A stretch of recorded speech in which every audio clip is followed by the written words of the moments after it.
कैसे हैं आप सब लोग? उत्कर्ष की ऑनलाइन क्लासेज की लाइव क्लास में आपका स्वागत है। आज हम कल वाला जो व्याकरण का प्रकरण हमने शुरू किया है, इसी प्रकरण को थोड़ा सा और आगे बढ़ाते हैं। कल जो हमारा आरंभ हुआ बिंदु था, कौन सा? वर्ण विचार। इस वर्ण विचार वाले बिंदु को ही हम आज गति प्रदान करेंगे। कल ये बिंदु हम आरंभ कर चुके थे, इसमें हमने कुछ चीजें पढ़ी भी थी। कल अपन ने इसमें बात किया क्या कि वर्ण की परिभाषा के संदर्भ में, इसके बाद में वर्णों के प्रकार को हम पढ़ना आरंभ कर चुके हैं। वर्णों के प्रकार को हमने पढ़ना आरंभ किया तो वर्णों के प्रकारों में वर्ण दो प्रकार के पढ़े हैं हमने कल। दोनों को नाम हम अपने को पता चला, एक तो था स्वर वर्ण और दूसरा वर्ण पढ़ा है हमने कौन सा? व्यंजन वर्ण। अब बात ये ठीक थी जो कल की क्लास में हमने बहुत अच्छे से, बहुत बारीकी से, विस्तार से जिन वर्णों पे चर्चा करी, वो वाले वर्ण थे कौन से? स्वर। और इसके बाद आज हमारा जो व्याकरणिक प्रकरण शुरू होने वाला है, इसके ठीक पूर्व क्लास में हम स्वर की बात चर्चा कर चुके हैं। आज हम जिस बिंदु पर बात करने वाले हैं वो बिंदु है हमारा व्यंजन। तो आज हम जिस व्याकरणिक प्रकरण पे चर्चा करेंगे वो वाला व्याकरणिक बिंदु होगा कौन सा? व्यंजन। या मैं कहूं कि वर्ण का दूसरा प्रकार। वर्ण का दूसरा प्रकार, एक बार इसको वापस से मैं बता देता हूं। हिंदी भाषा हो या व्याकरण हो, हिंदी भाषा हो या व्याकरण हो, उसके कितने अंग माने जाते हैं? तीन। कितने अंग माने जाते हैं? तीन। हिंदी भाषा हो या हिंदी व्याकरण हो, उसके तीन अंग माने जाते हैं। और वो तीनों अंग कौन कौन से हैं? एक है वर्ण है, दूसरा शब्द है, और तीसरा जो इसका अंग होता है वो होता है मित्रों कौन सा? वाक्य। हिंदी भाषा कह सकते हैं या हिंदी व्याकरण कह सकते हैं। हिंदी भाषा हो या हिंदी व्याकरण हो, हिंदी भाषा और व्याकरण के कितने अंग माने जाते हैं? तीन। कौन कौन से? वर्ण और शब्द और वाक्य। हमने इसमें आरंभ किया है कौन सा? वर्ण वाला पार्ट। अब वर्ण वाले सेक्शन को शुरू करने से ठीक बाद में मैंने आपको बताया था कि वर्ण को पढ़ने के संदर्भ में व्याकरण में अपन इसको वर्ण विचार नाम देके पढ़ेंगे। कौन सा बिंदु नाम देके पढ़ेंगे? वर्ण विचार नाम देके पढ़ेंगे। और इस वर्ण विचार वाले बिंदु में जब कल हमने इसमें वर्ण की सबसे पहले परिभाषा की बात करी थी, मैंने आपको इसमें बताया था क्या कि ऐसे मौखिक रूप को ध्वनि कहा जाता है, या भाषा की मौखिक सबसे छोटी इकाई जो थी ध्वनि, और इस ध्वनि का लिखित रूप ही, ध्वनि का जो लिखित रूप था, इस ध्वनि के लिखित रूप को ही क्या कहा जाता है? वर्ण कहा जाता है। ध्वनि के लिखित रूप को ही क्या कहा जाता है? वर्ण कहा जाता है। उसके बाद में वर्णों के जो दो प्रकार थे, जिसमें एक नाम आया था हमारे सामने स्वर और दूसरा नाम आया था कौन सा? व्यंजन। अब इन दोनों प्रकारों में जो वर्ण के दो भेद हैं, एक है स्वर और दूसरा है व्यंजन। इसमें मैंने आपको कल आरंभ किया था जो पढ़ाना, जिसमें अपने स्वर की परिभाषा पढ़ ली है, स्वर के जो संख्याएं होती हैं, इसके बाद में स्वरों की संख्या के बाद में इस स्वरों का वर्गीकरण भी हमने किया था, या स्वरों का जो विभाजन भी हमने बहुत अच्छे से विस्तार से इसके बारे में अध्ययन किया। आज हम आरंभ जो करने वाले हैं वो वाला पार्ट है कौन सा? व्यंजन का। अब सबसे पहले हम बात करते हैं व्यंजन कहा किसे जाता है। हेडिंग डाल लीजिएगा अपनी कॉपी में, बहुत अच्छे से इसको पूरा विस्तार से पढ़ना है, जिस प्रकार से कल अपन ने स्वर के परिभाषा, इसके प्रकार, इसके बहुत जो भी वर्गीकरण होते हैं, अनेक अनेक आधारों पर, अलग अलग आधारों पर जो स्वरों के अलग अलग प्रकार थे, उनके संदर्भ में हमने वार्ता की थी। आज हम बात करेंगे व्यंजनों की परिभाषा, व्यंजन किसे कहा जाता है, कितने होते हैं, और इनके साथ के साथ ही इन व्यंजनों का वर्गीकरण कैसे किया जाता है, कितने भागों में किया जाता है, कौन कौन से होते हैं, उन सब के बारे में आज विस्तार से बात करेंगे। तो सबसे पहले बात करें कि व्यंजन कहा किसे जाता है, तो कल जैसे स्वर के लिए मैंने आपको बताया था कि वे वर्ण जो स्वतंत्र होते हैं, वे वर्ण जो स्वतंत्र होते हैं। स्वतंत्र होने का मतलब यह था जिनका उच्चारण अकेले हो जाता है, जिनका उच्चारण स्वतंत्र हो जाता है, या मैं कहूं जिनके उच्चारण में किसी अन्य वर्ण की सहायता नहीं ली जाती, जिसके उच्चारण में अन्य वर्ण की सहायता नहीं ली जाती, यानी कि वे वर्ण जो अकेले उच्चारित होते हैं या स्वतंत्र जिनका उच्चारण किया जाता है। अर्थात दो चीजें इसमें महत्वपूर्ण आ गई हैं स्वर की परिभाषा में, कौन कौन सी? एक तो इनका उच्चारण स्वतंत्र होता है, और एक इनके उच्चारण में किसी अन्य वर्ण की सहायता नहीं ली जाती। और क्यों नहीं ली जाती, इसको हमने इसके ठीक पहले वाली क्लास में बहुत अच्छे से समझ लिया है। अब यहीं से हम इस व्यंजन की परिभाषा निकालें तो ऐसे समझ सकते हैं कि व्यंजन होते हैं स्वरों के ठीक विपरीत होते हैं। जो स्वर के लक्षण हैं उनसे ठीक विपरीत लक्षण किसके पाए जाते हैं? व्यंजनों के। अब व्यंजनों के लक्षण से इसकी अपन परिभाषा बनाना चाहें तो व्यंजन के लिए कह सकते हैं कि जिस प्रकार से स्वर होता है स्वतंत्र और ये होता है स्वतंत्र नहीं। व्यंजन की परिभाषा के लिए सबसे पहला जो आवश्यक तत्व है, जो हमें जानना जरूरी है, वो क्या है कि जो व्यंजन होते हैं वो स्वतंत्र नहीं होते। स्वतंत्र नहीं होने से संदर्भ क्या है? स्वतंत्र नहीं होने का मतलब यह हो गया कि जो इनका उच्चारण होगा, इनका उच्चारण जो होगा या स्वरों को हम जब बोलेंगे तो इनका उच्चारण स्वतंत्र नहीं होगा। इनका उच्चारण स्वतंत्र नहीं होगा। अर्थात मैं कह सकता हूं, अगर स्वतंत्र उच्चारण नहीं है तो जाहिर सी बात है अन्य वर्ण की सहायता ली जाएगी, सहायता ली जाती है। बहुत ही ज्यादा महत्वपूर्ण है ये वाली बात। क्या कि स्वर वे वर्ण होते हैं जो स्वतंत्र बोल दिए जाते हैं, जिन वर्णों के उच्चारण में किसी अन्य वर्ण की सहायता नहीं ली जाती, स्वर होते हैं। और ठीक इससे विपरीत स्थिति कहां पाई जा रही है? व्यंजनों में, कि वे वाले वर्ण जो स्वतंत्र नहीं होते। अब स्वतंत्र नहीं है तो जाहिर सी बात है इनके उच्चारण में किसी दूसरे वर्ण की सहायता ली जाएगी। तो अब उदाहरण से इस बात को समझें कि सहायता कैसे ली जाती है। तो तुलनात्मक दृष्टि से देखें, जैसे कल हमने बात की थी, कौन सा स्वर है? ए।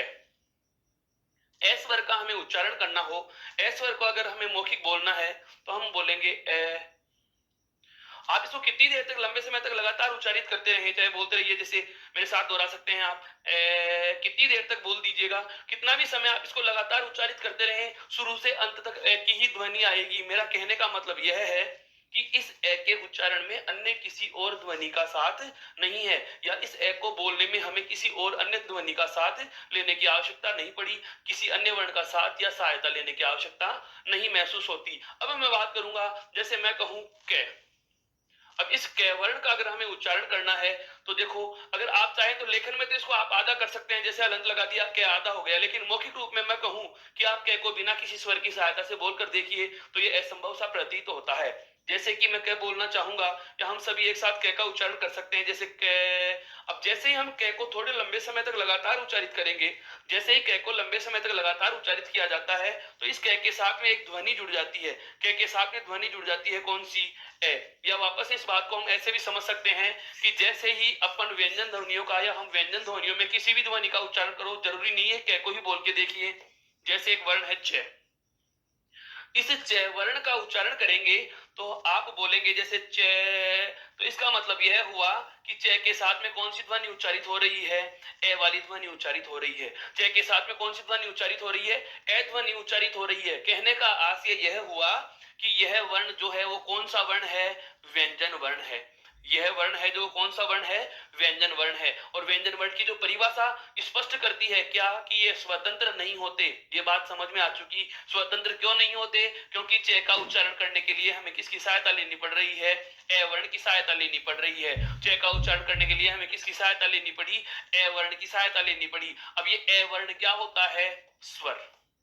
ए वर्ण क्या होता है? स्वर। तो हम यह भी कह सकते हैं कि ये स्वरों की सहायता से उच्चारित होते हैं, ये स्वरों की सहायता से उच्चारित होते हैं। या कहा जा सकता है कि ये स्वतंत्र नहीं हो रहे। स्वतंत्र क्यों नहीं हो रहे? जैसे हमने चे को लंबे समय तक लगातार उच्चारित किया तो चे के साथ में कौन सी ध्वनि उच्चारित करनी पड़ी? ए की ध्वनि उच्चारित करनी पड़ी। इसका मतलब यह हुआ कि कोई सा भी व्यंजन हो, कै हो, चे हो, कै वर्ग का कोई सा भी ले लीजिएगा, या सभी 25 वर्गीय व्यंजनों की बात करें, इसके अलावा 4 अंतस्थ वाले आते हैं, 4 ऊष्मों वाले आते हैं। अभी क्या है अंतस्थ, क्या है ऊष्म, इनकी बात हम अभी आगे करने वाले हैं। अभी इतना सा ध्यान रखना है कि जो व्यंजन वर्ण होते हैं वो स्वतंत्र नहीं होते, और इनका उच्चारण करने के लिए हमें किसी अन्य वर्ण की सहायता लेनी पड़ती है। और ऐसे वर्णों को क्या कहा जाता है? व्यंजन। तो यहां से हम इसकी परिभाषा निकाल सकते हैं। तो परिभाषा क्या हो जाएगी कि वे वर्ण जो स्वतंत्र उच्चारित नहीं होते, वे वर्ण जो स्वतंत्र उच्चारित नहीं होते। स्वतंत्र उच्चारित नहीं होने का मतलब क्या हुआ?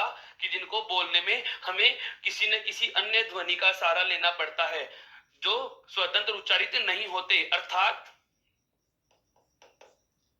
जिनके उच्चारण में जिनके उच्चारण में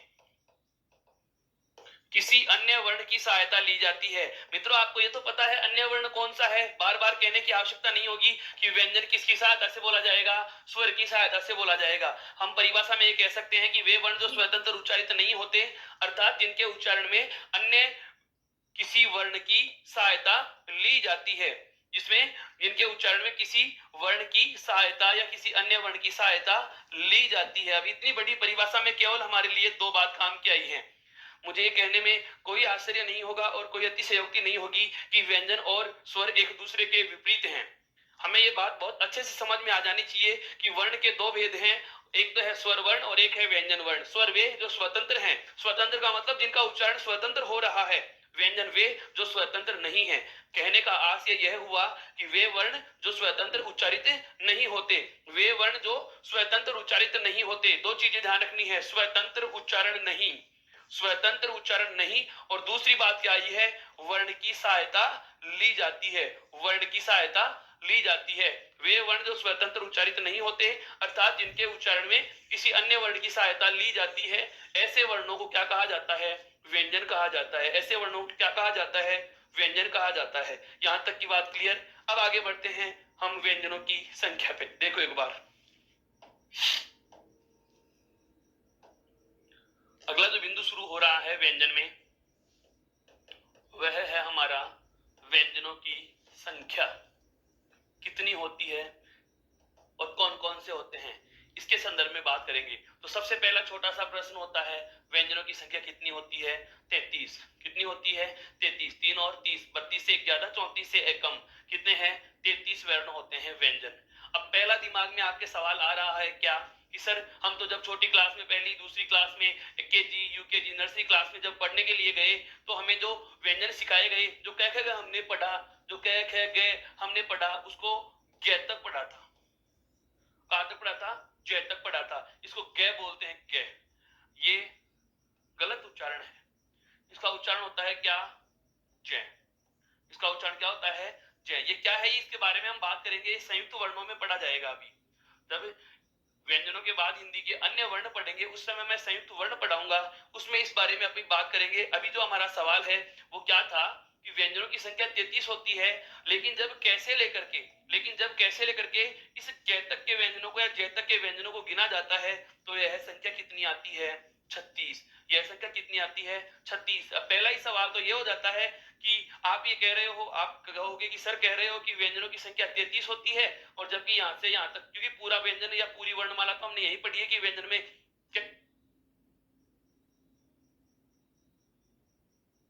33। तो ऐसे तीन वर्ण कौन से हैं जो व्यंजनों में लिखते भी हैं, व्यंजनों के साथ पढ़ते भी आए हैं, पर वास्तव में वो व्यंजन नहीं होते, वास्तव में वो व्यंजन नहीं होते। जिस प्रकार से, अब समझो, कल हम स्वरों की बात कर रहे थे, ऐसे लेकर के औ तक के स्वरों की संख्या होती है कितनी, 11।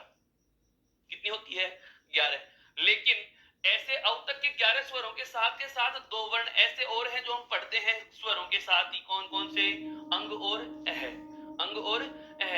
इन दो वर्णों की बात की जाए तो इन दोनों वर्णों को हम स्वरों के साथ पढ़ते आए हैं, लिखते भी आए हैं, लेकिन ये दोनों वर्ण वास्तव में स्वर नहीं है। ये दोनों के दोनों किस नाम से जाने गए, अयोग वाहिद ध्वनियां।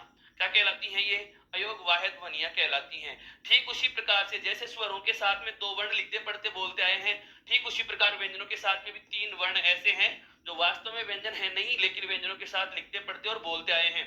और वो तीन वर्ण कौन कौन से हैं, एक तो है श, एक तो क्या है, श, एक वर्ण है त्र, एक वर्ण क्या है, त्र, और एक ये अभी जो मैंने आपको बताया कौन सा, जय। ये तीनों के तीनों वर्ण व्यंजन नहीं है, लेकिन व्यंजनों के साथ हम इनका छोटी क्लास से पढ़ते आए हैं, प्रयोग करते आए हैं। इनको लिखने में, बोलने में, उच्चारण भी करते रहे हैं कि व्यंजनों में 36 होते हैं साहब, लेकिन 36 नहीं होते, कितने होते हैं, 33। और तीन कौन से नहीं होते, ये वाले तीनों नहीं होते। अर्थात इन तीनों वर्णों को व्यंजन नहीं से कम होंगे। ये तीनों अंतिम वाली लाइन जो होती है, पुष्प के बाद में जो से वाली लाइन लिखते हैं, श, इनके ठीक बाद में जो अंतिम लाइन लिखी जाती है, कौन सा, क्षेत्र और ज्ञ, इस वाली पंक्ति को व्यंजन नहीं माना जाता। आप इस बात को तो समझ गए कि ये व्यंजन तो नहीं है। फिर सवाल ये उठता है कि अगर ये व्यंजन नहीं है तो है क्या। तो ध्यान देना मित्रों, इन वर्णों को कहा जाता है संयुक्त अक्षर। क्या कहा जाता है, संयुक्त अक्षर। अब ये संयुक्त अक्षर क्या होता है, इस चीज के बारे में भी इस व्यंजन बिंदु के बाद हम बहुत विस्तार से बात करने वाले हैं। अभी हमें इस 33 की संख्या को, अभी हमें इस 33 की संख्या को समझने के लिए, इस 33 की संख्या को समझने के लिए ये वाली बात ध्यान में रखनी है कि छोटी क्लास में तो हम 36 पढ़ते आए थे, वास्तव में होती कितनी संख्या है, 33। तो इन 36 और 33 में जो तीन का अंतर है, ये तीन वर्ण कौन से हैं, ये तीन वर्ण हैं कौन कौन से, क्ष, त्र और जय। श, त्र और जय, ये तीनों के तीनों वर्ण हैं जो व्यंजनों के साथ लिखे और बोले और पढ़े जाते हैं, लेकिन वास्तव में ये व्यंजन नहीं बल्कि क्या होते हैं, संयुक्त अक्षर होते हैं। क्या होते हैं ये? संयुक्त अक्षर होते हैं। और इन संयुक्त अक्षरों की संख्या 3 ही नहीं होती बल्कि 4 होती है। ये 4 कौन कौन से होते हैं इस बारे में हम आगे बात करेंगे। अभी हमें सिर्फ इतना ध्यान रखना है कि व्यंजनों की संख्या कितनी होती है, 33। और 33 कौन कौन से होते हैं, अब आते हैं उस बिंदु पे। व्यंजनों की संख्या कितनी होती है, 33 होती है। और 33 कौन कौन से हैं उस बिंदु पे हम बात करते हैं। तो अगला हमारा टॉपिक डाल सकते हो आप, क्या? व्यंजनों की संख्या।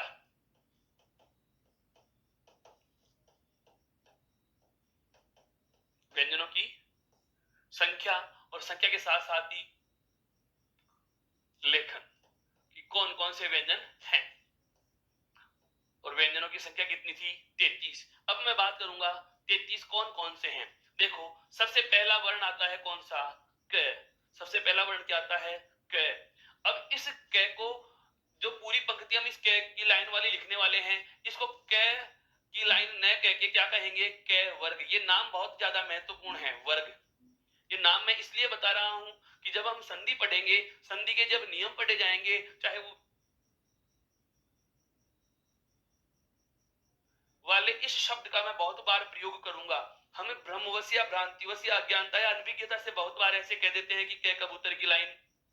अब कै कबूतर की लाइन तो कबूतर पक्षी जो बैठे हुए होते हैं उनकी पंक्ति होती है, क्योंकि एक हिंदी में हमारे व्याकरण में सिलेबस में एक टॉपिक चलता है वाक्य शुद्धि। और वाक्य शुद्धि का एक नियम है क्या, कि यदि हम अशुद्ध बोलेंगे तो अशुद्ध लिखेंगे, शुद्ध बोलेंगे तो शुद्ध लिखेंगे। और ध्यान रखना, भाषा के प्रयोग करने के तरीके से ही पता चलता है कि आदमी कितना सभ्य है, अर्थात सभ्य शब्दों का ही हमें प्रयोग करना है, अशोभनीय शब्दों का प्रयोग नहीं करना। और इस चीज को हम यहाँ से समझ भी सकते हैं कि जो कै कबूतर की लाइन जो हम ब्रह्मस बोला करते हैं, उसको लाइन न बोल के अब किस नाम से जानेंगे, कै वर्ग के नाम से जानेंगे। किस नाम से जानेंगे, कै वर्ग के नाम से जानेंगे। अब वो कै वर्ग में कौन कौन से वर्ण आते हैं उसकी हम बात करने वाले हैं। तो सबसे पहला वर्ग मैंने लिया है कौन सा, कै वर्ग। अब कै वर्ग में सबसे पहला वर्ण आता है कै, उसके बाद में दूसरा वर्ण आता है कौन सा, ख।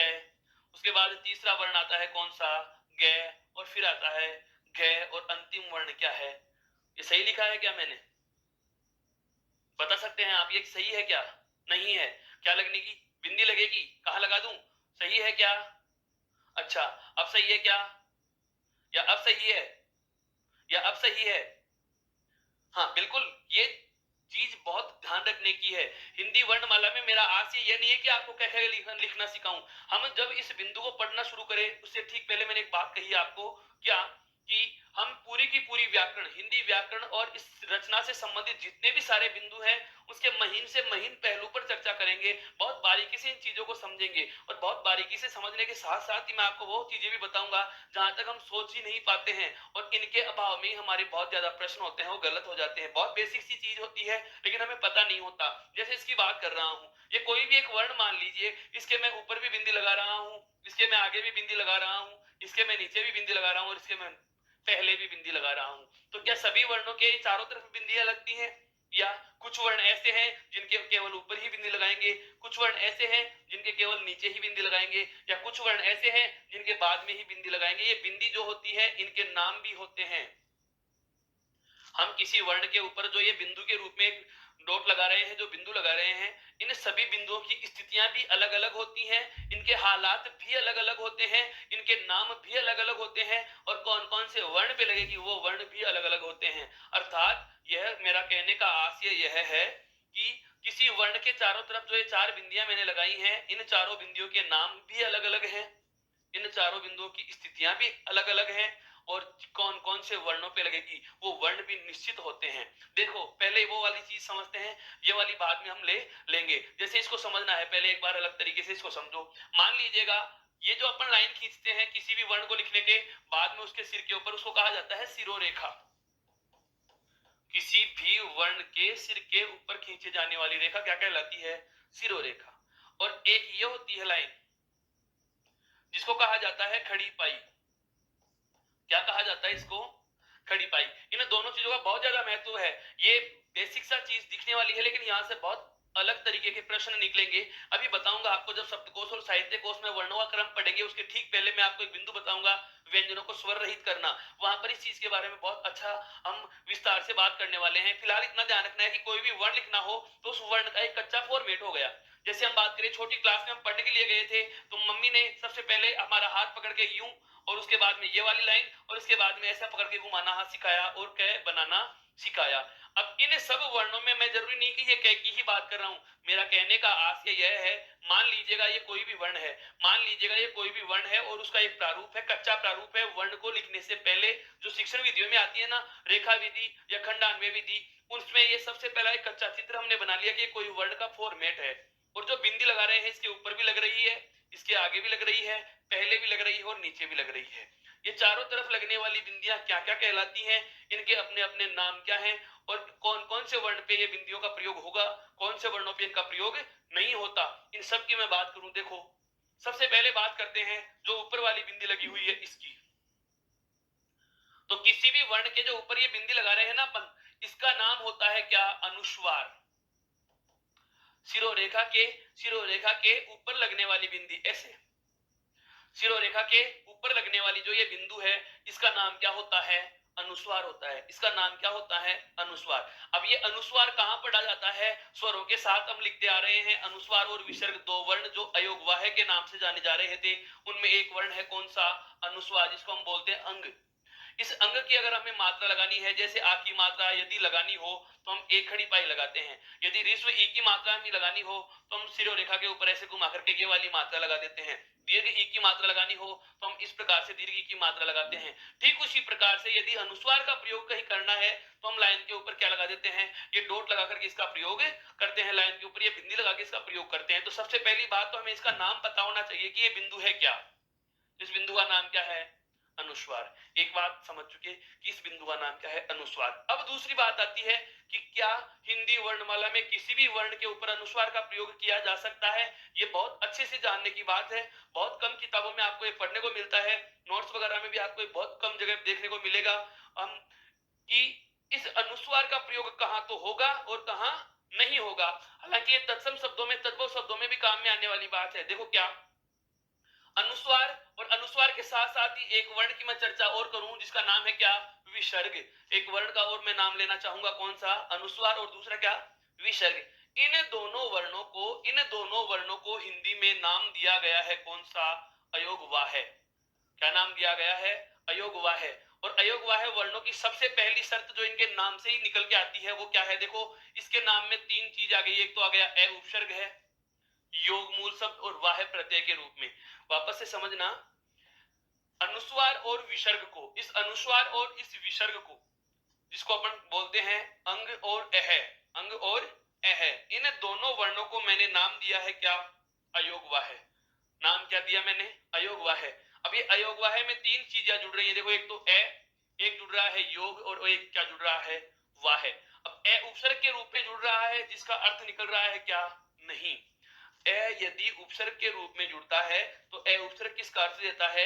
नहीं का अर्थ देता है। योग का हमें अर्थ पता है पहले से ही, जोड़। योग का अर्थ क्या होता है? जोड़। और वाह का मतलब होता है वहन होने वाले, वहन होने वाले।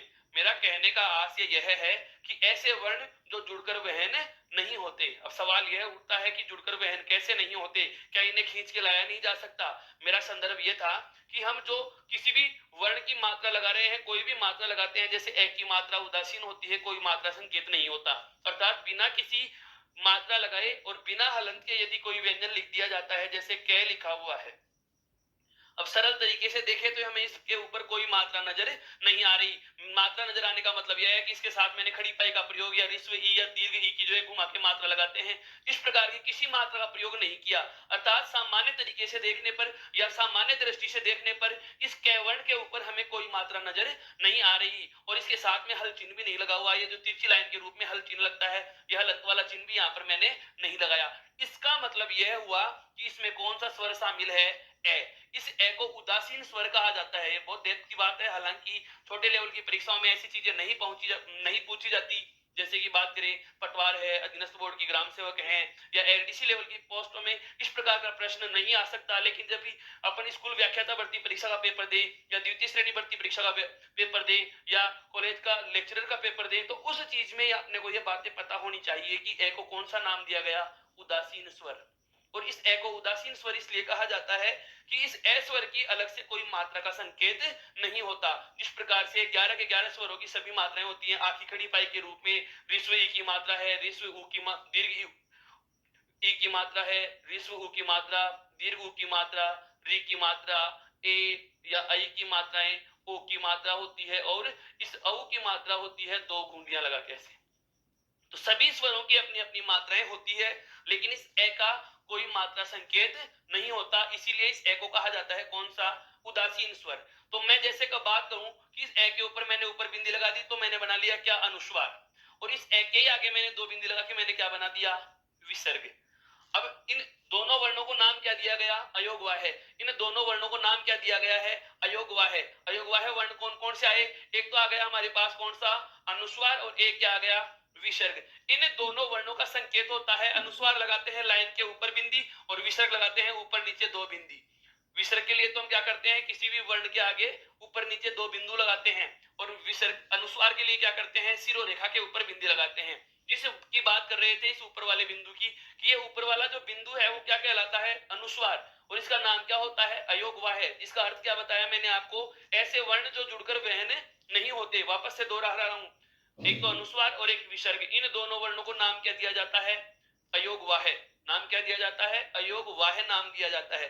अब ये जो अयोगवाह्य वर्ण है, अनुस्वार और विसर्ग, इन दोनों वर्णों के इस नाम से ही पता चलता है क्या, कि ये व्यंजनों के साथ जुड़कर वहन नहीं होते। मेरा कहने का आशय यह है कि हिंदी भाषा हो या व्याकरण हो, जिसके 3 अंगों में सबसे पहला अंग आता है कौन सा, वर्ण। और वर्ण के दो प्रकार हैं, एक तो स्वर और एक दूसरा कौन सा, व्यंजन। अयोगवाह्य वर्ण केवल स्वरों पे प्रयुक्त होते हैं, इनका प्रयोग किस पे होता है, केवल स्वरों पे होता है। या मैं लिख सकता हूं, स्वर के साथ वहन होते हैं,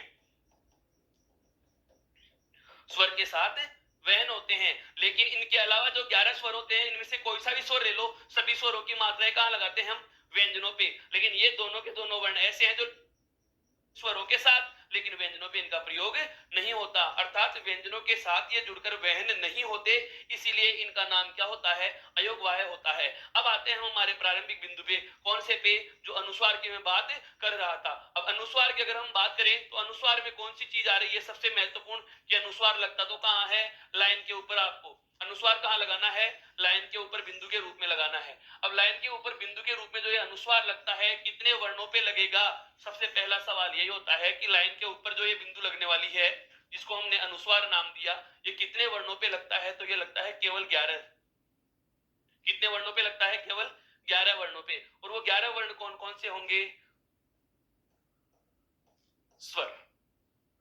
वो 11 वर्ण कौन कौन से होंगे, हमारे केवल स्वर होंगे। या मैं कह सकता हूं कि वर्णों के दो प्रकार, एक तो कौन सा, स्वर, और एक दूसरा कौन सा, व्यंजन। वर्णों के दो ही प्रकार हैं, एक तो कौन सा, स्वर, और एक कौन सा, व्यंजन। स्वरों की संख्या कितनी, 11, व्यंजनों की संख्या कितनी, 33। अब बात कर रहे हैं किसकी, अनुस्वार की। अनुस्वार इन 11 के बाद में आता है, अयोगवाह्य वर्णों में आता है।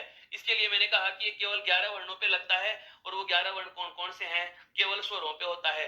ये व्यंजनों के साथ जुड़कर वहन नहीं होते, ये व्यंजनों के साथ जुड़कर वहन नहीं होते, और इसीलिए इनका नाम क्या होता है, अयोगवाह्य। अयोगवाह्य अर्थात अनुस्वार और विसर्ग अयोगवाह्य वर्ण जो कहलाते हैं। अयोगवाह्य वर्ण व्यंजनों के साथ जुड़कर वहन नहीं होते, अयोगवाह्य वर्ण व्यंजनों के साथ जुड़कर वहन नहीं होते। बहुत अच्छे से समझ लेना इस बात को, पूछा गया प्रश्न है कि अयोगवाह्य वर्ण व्यंजनों के साथ जुड़कर वहन नहीं होते, व्यंजनों के साथ जुड़कर वहन नहीं होते, और इसीलिए इनका नाम क्या होता है, जो जुड़कर वहन नहीं होने वाले होते हैं, अर्थात अयोगवाह्य कहा जाता है। तो सबसे पहले हमें एक बिंदु का पता चल चुका कि किसी भी वर्ण की शिरोरेखा के ऊपर कोई बिंदी लगा रहे हैं, तो उस बिंदु का नाम होता है क्या, अनुस्वार। और ये जो अनुस्वार है वो कितने वर्णों पे प्रयोग में लाया जाता है, केवल 11 वर्णों पर प्रयोग में लाया जाता है। अब आता है हमारा कौन सा, आगे वाली बिंदु का नाम। देखो ये क्या कह रही है, इसका मैंने अध्ययन किया है। अब मैं बात करूंगा इस आगे वाले बिंदु की। किसी वर्ण के आगे बिंदु जो लगाई जाती है, सबसे पहले तो इसका हमें क्या नाम पता होना चाहिए कि ये बिंदु क्या है। तो इस बिंदु का नाम है पंचमाक्षर बिंदु। इस बिंदु का नाम क्या है भाई? पंचमाक्षर बिंदु। अर्थात वर्ण के या वर्ग के पांचवें अक्षर के बाद लगने वाली बिंदु है। और ये वर्ग के पांचवें अक्षर के जो बिंदु है वो कौन से वर्ग पे लगती है? क वर्ग पे।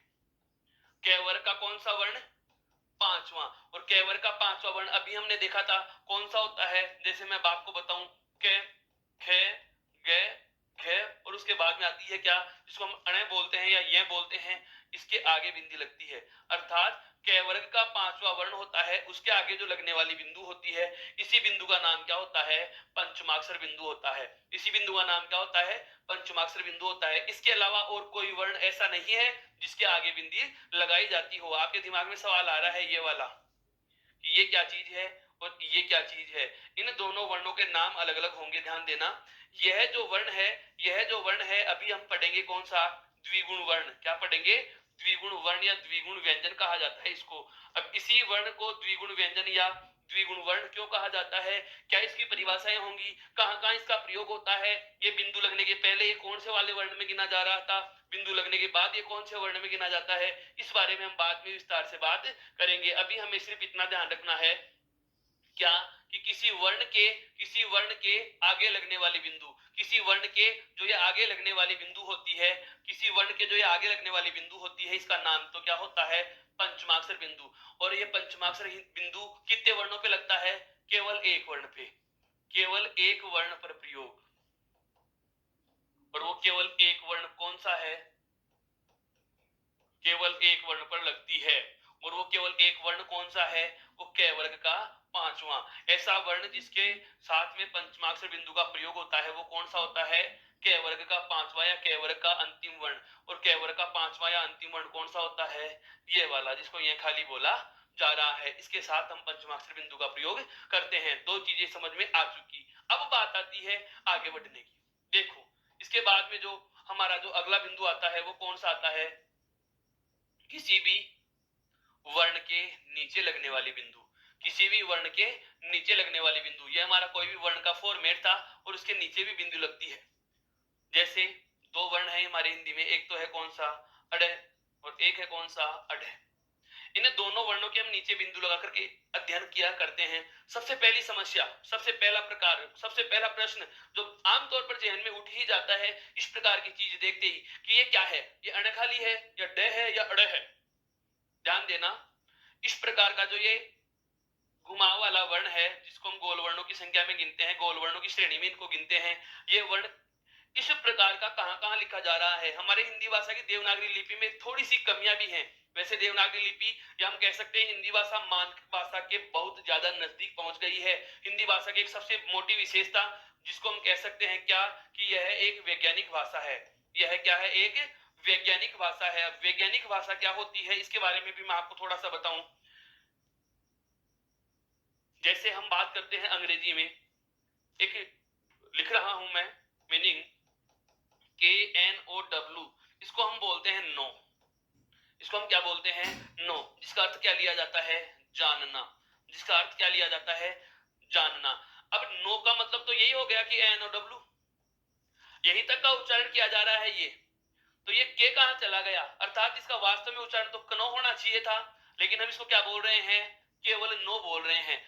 अब ये कह दो कि आपके दिमाग में बिल्कुल आंसर आ गया, आपका कहना सही है क्या कि यहाँ पर सर के साइलेंट हो रहा है, कि क्या हो रहा है? साइलेंट हो रहा है। लेकिन ध्यान रखना हमारी हिंदी भाषा में कोई वर्ण साइलेंट नहीं होता। हमारी हिंदी भाषा में कोई वर्ण साइलेंट नहीं होता। अर्थात ऐसा कोई वर्ण नहीं है हिंदी भाषा में जो लेखन में आता हो और उच्चारण में नहीं आता है। मेरा कहने का मतलब यह है कि इसको वैज्ञानिक भाषा का दर्जा दिया गया। इसका मतलब यह हुआ कि इसमें किसी भी वर्ण का प्रयोग यदि आप उच्चारित रूप में कर रहे हो तो उसका लिखित रूप भी मौजूद है, और यदि किसी वर्ण का प्रयोग आप लिखित रूप में कर रहे हो तो उसका उच्चारित रूप भी मौजूद है। ये इसकी भाषा की सबसे बड़ी विशेषता है कि यह एक वैज्ञानिक भाषा है। वैज्ञानिक भाषा का मतलब समझ में आया? वापस से बता रहा हूं कि हिंदी भाषा में कोई वर्ण चुप नहीं रहता। यदि बोला जाता है तो वह लिखा भी जाता है और लिखा जाता है तो वह बोला भी जाता है। अर्थात मेरा कहने का आशय यह हुआ कि हिंदी भाषा में किसी वर्ण का हम साइलेंटली प्रयोग नहीं करते, चाहे वो मात्रा हो चाहे वो ध्वनि चिन्ह हो, किसी भी प्रकार के वर्ण का यदि हम प्रयोग करते हैं तो वह लेखन और उच्चारण दोनों में आता है। ये हिंदी भाषा की वैज्ञानिकता को प्रदर्शित करता है। अब बात आती है क्या जो जिसके बारे में हम चर्चा करने वाले थे कि इतने सारे गुणों के बावजूद, इतने सर्वगुण संपन्न भाषा होने के बावजूद कुछ कमी है, और इसमें एक ये वाली कमी भी है क्या कि हिंदी में एक से अधिक वर्णों के एक जैसे प्रतीत होने वाले रूप होते हैं। हिंदी में एक से अधिक वर्णों के, हिंदी वर्णमाला में एक से अधिक वर्णों के एक जैसे प्रतीत है नहीं, एक जैसे प्रतीत होने वाले वर्णों का प्रयोग किया गया। जैसे हम स्वरों में पढ़ते हैं ये ए और ये आ, अब इन दोनों में केवल एक खड़ी पाई का अंतर है, इन दोनों में केवल क्या है, एक खड़ी पाई का अंतर होता है। जैसे कई बार हम देखते हैं जैसे ऋस्व उ और दीर्घ उ, केवल इस एक पूंछ सी जो लगा रहे हैं इसी का अंतर होता है। जैसे ऋस्व ई और दीर्घ ई, इसमें भी केवल एक इस मात्रा का ही अंतर है। जैसे आपका ए और आई में भी केवल इस मात्रा का ही अंतर होता है। तो मिलता जुलता स्वरूप वाला वर्ण इसमें प्रयुक्त किया जाता है। एक इसके बाद में जो हिंदी भाषा का दोष माना जाता है वो दोष भी क्या है कि एक से अधिक उच्चारण या एक से अधिक वर्ण ऐसे हैं जिनका उच्चारण समान सा प्रतीत होता है। जैसे हम बात करें दोस्तों, मैं आपके सामने एक शब्द लिख रहा हूं, आप इसका उच्चारण क्या करेंगे, आप इस शब्द को क्या पढ़ेंगे, आपके दिमाग में बिल्कुल आंसर आ रहा है, ये बोला जाएगा नमः। क्या बोला जाएगा, नमः। अब इसी के ठीक बाद में मैं एक और शब्द लिखूंगा, इसको क्या बोलोगे, नमः। हाँ बिल्कुल, यही तो मैं पूछना चाह रहा था कि ये नमः और ये है नमः, इन दोनों में कोई अंतर उच्चारण में नहीं नजर आ रहा, उच्चारण में नजर नहीं आ रहा, लेकिन लेखन में तो अंतर है। यहाँ पर है वर्ण लिख रहे हैं जबकि यहाँ पर अयोगवाही ध्वनि विसर्ग का प्रयोग कर रहा हूं। इसका मतलब यह हुआ कि हिंदी भाषा की ये क्या है, कमी है। हिंदी भाषा में आप कह सकते हैं कि देवनागरी लिपि में क्या रह गया, एक दोष रह गया, और इस दोष का नाम भी यदि आपसे पूछ लिया जाए तो इस दोष का नाम है उच्चारण साम्य का दोष। क्या कहा जाता है, उच्चारण साम्य का, अर्थात उच्चारण एक जैसा, उच्चारण में हल्की सी समानता पाई जाती है। एक या एक से दो या दो से अधिक ध्वनियां ऐसी हो जिनका उच्चारण समान तरीके से होता प्रतीत हो, होता नहीं है, प्रतीत होता है। क्योंकि एनसीईआरटी ने इन दोनों का, जैसे मूल व्याकरण या संस्कृत में ये दोनों कंठ से निकलने वाली ध्वनियां हैं, विसर्ग और है, लेकिन एनसीईआरटी हिंदी ने क्या किया है, इन दोनों का उच्चारण स्थान अलग अलग माना है। इसलिए हम यह कह सकते हैं कि उच्चारण साम्य का दोष होता है, उच्चारण एक जैसा होता प्रतीत होता है, वास्तव में एक जैसा है नहीं, बल्कि इनका एक जैसा उच्चारण होता प्रतीत होता है। इसके बाद में जैसे अंतस्थ और ऊष्म में अपन पढ़ते हैं, जो ऊष्म वर्ण होते हैं तीन से, तालव्य, मूर्धन्य और दंत्य वाला, इन तीनों सह वर्णों का उच्चारण भी हमें एक जैसा कर देते हैं, वो भी हमारी अनभिज्ञता या अनजानापन ही माना जाता है। जैसे हम बोलते हैं से है, ये से है, सारे से एक ही जगह से नहीं बोले जाते, ये श तालव्य है, ये स मूर्धन्य है और ये श दंत्य है, अर्थात इसको बोलते समय जीभ तालु के पास आ रही है, इस श का उच्चारण करते समय जीभ मसूड़ों के पास जाती है, और इस श का उच्चारण करते समय जीभ दंत के पास जाती है, दांतों के पास चली जाती है। इसी के अनुसार इन तीनों का नाम भी क्या होता है, अलग अलग होता है। तो जो प्रतीत होने वाली गलतियां थी या प्रतीत होने वाले जो दोष हमें मोटे तौर पर नजर आ रहे थे, उनके बाद में हम बात कर रहे थे इन दोनों वर्णों के साथ में जो लगने वाली जो नीचे बिंदी है, इसका मतलब क्या है, उस चीज को हमें समझना है। देखो एक बार, ये दो वर्ण हैं जो हमें इसके अलावा ट वर्ग में भी देखने को मिलते हैं। अभी आएगा ट वर्ग, ट वर्ग का पहला वर्ण ट, दूसरा ठ और तीसरा है ड, डमरू, और चौथा है ठ, ढक्कन। तो ड, डमरू, ड और ढ, इनमें और इन दोनों में क्या अंतर है वो समझना है हमें। इनमें और इन दोनों में क्या अंतर है पहले तो ये समझना है। ये बिंदु लगे हुए हैं और ये बिंदु नहीं लगा हुआ। इसके साथ साथ ही इसी के जैसा, इसी के जैसा और इसी के जैसा एक वर्ण और अभी अपने पढ़ा है, क वर्ग का पांचवा। देखो माइनर अंतर है, वही घुमा करके डे लिख दिया, यहाँ पर भी डे लिख दिया और यहाँ पर भी डे लिख दिया, इसके आगे बिंदु लगाते हैं तो ये तो बन गया क वर्ग का पांचवा। पंचमाक्षर लिखते ये तो कौन सा बन गया, क वर्ग का पांचवा वर्ण बन गया। और ये है ट वर्ग का तीसरा, ये ट वर्ग का कौन सा वर्ण है, तीसरा, और ये है ट वर्ग का कौन सा वर्ण, चौथा। अब अंतर क्या आ रहा है वो सुनना है।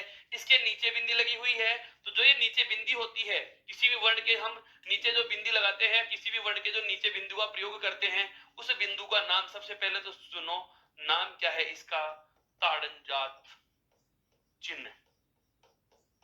इस चिन्ह का नाम क्या है, ताड़नजात चिन्ह है। इस ताड़नजात चिन्ह को आप दूसरा नाम भी दे सकते हो, क्या? उत्क्षिप्त चिन्ह। क्या होता है? उत्क्षिप्त, उत्क्षिप्त चिन्ह। अब ये उत्क्षिप्त क्या होता है? उत्क्षिप्त का शाब्दिक अर्थ होता है फेंका हुआ। उत्क्षिप्त का शाब्दिक अर्थ क्या होता है? फेंका हुआ। फेंका हुआ होने का मतलब क्या कि ऐसा चिन्ह या किसी वर्ण के साथ में जब इस चिन्ह का प्रयोग करते हैं तो जीभ हमारी उसका उच्चारण करते समय इतना झटका खाती है, ऐसे लगता है जैसे मुंह से किसी वर्ण को बाहर फेंका जा रहा हो। अर्थात उत्क्षिप्त का शाब्दिक अर्थ क्या स्वीकार किया गया?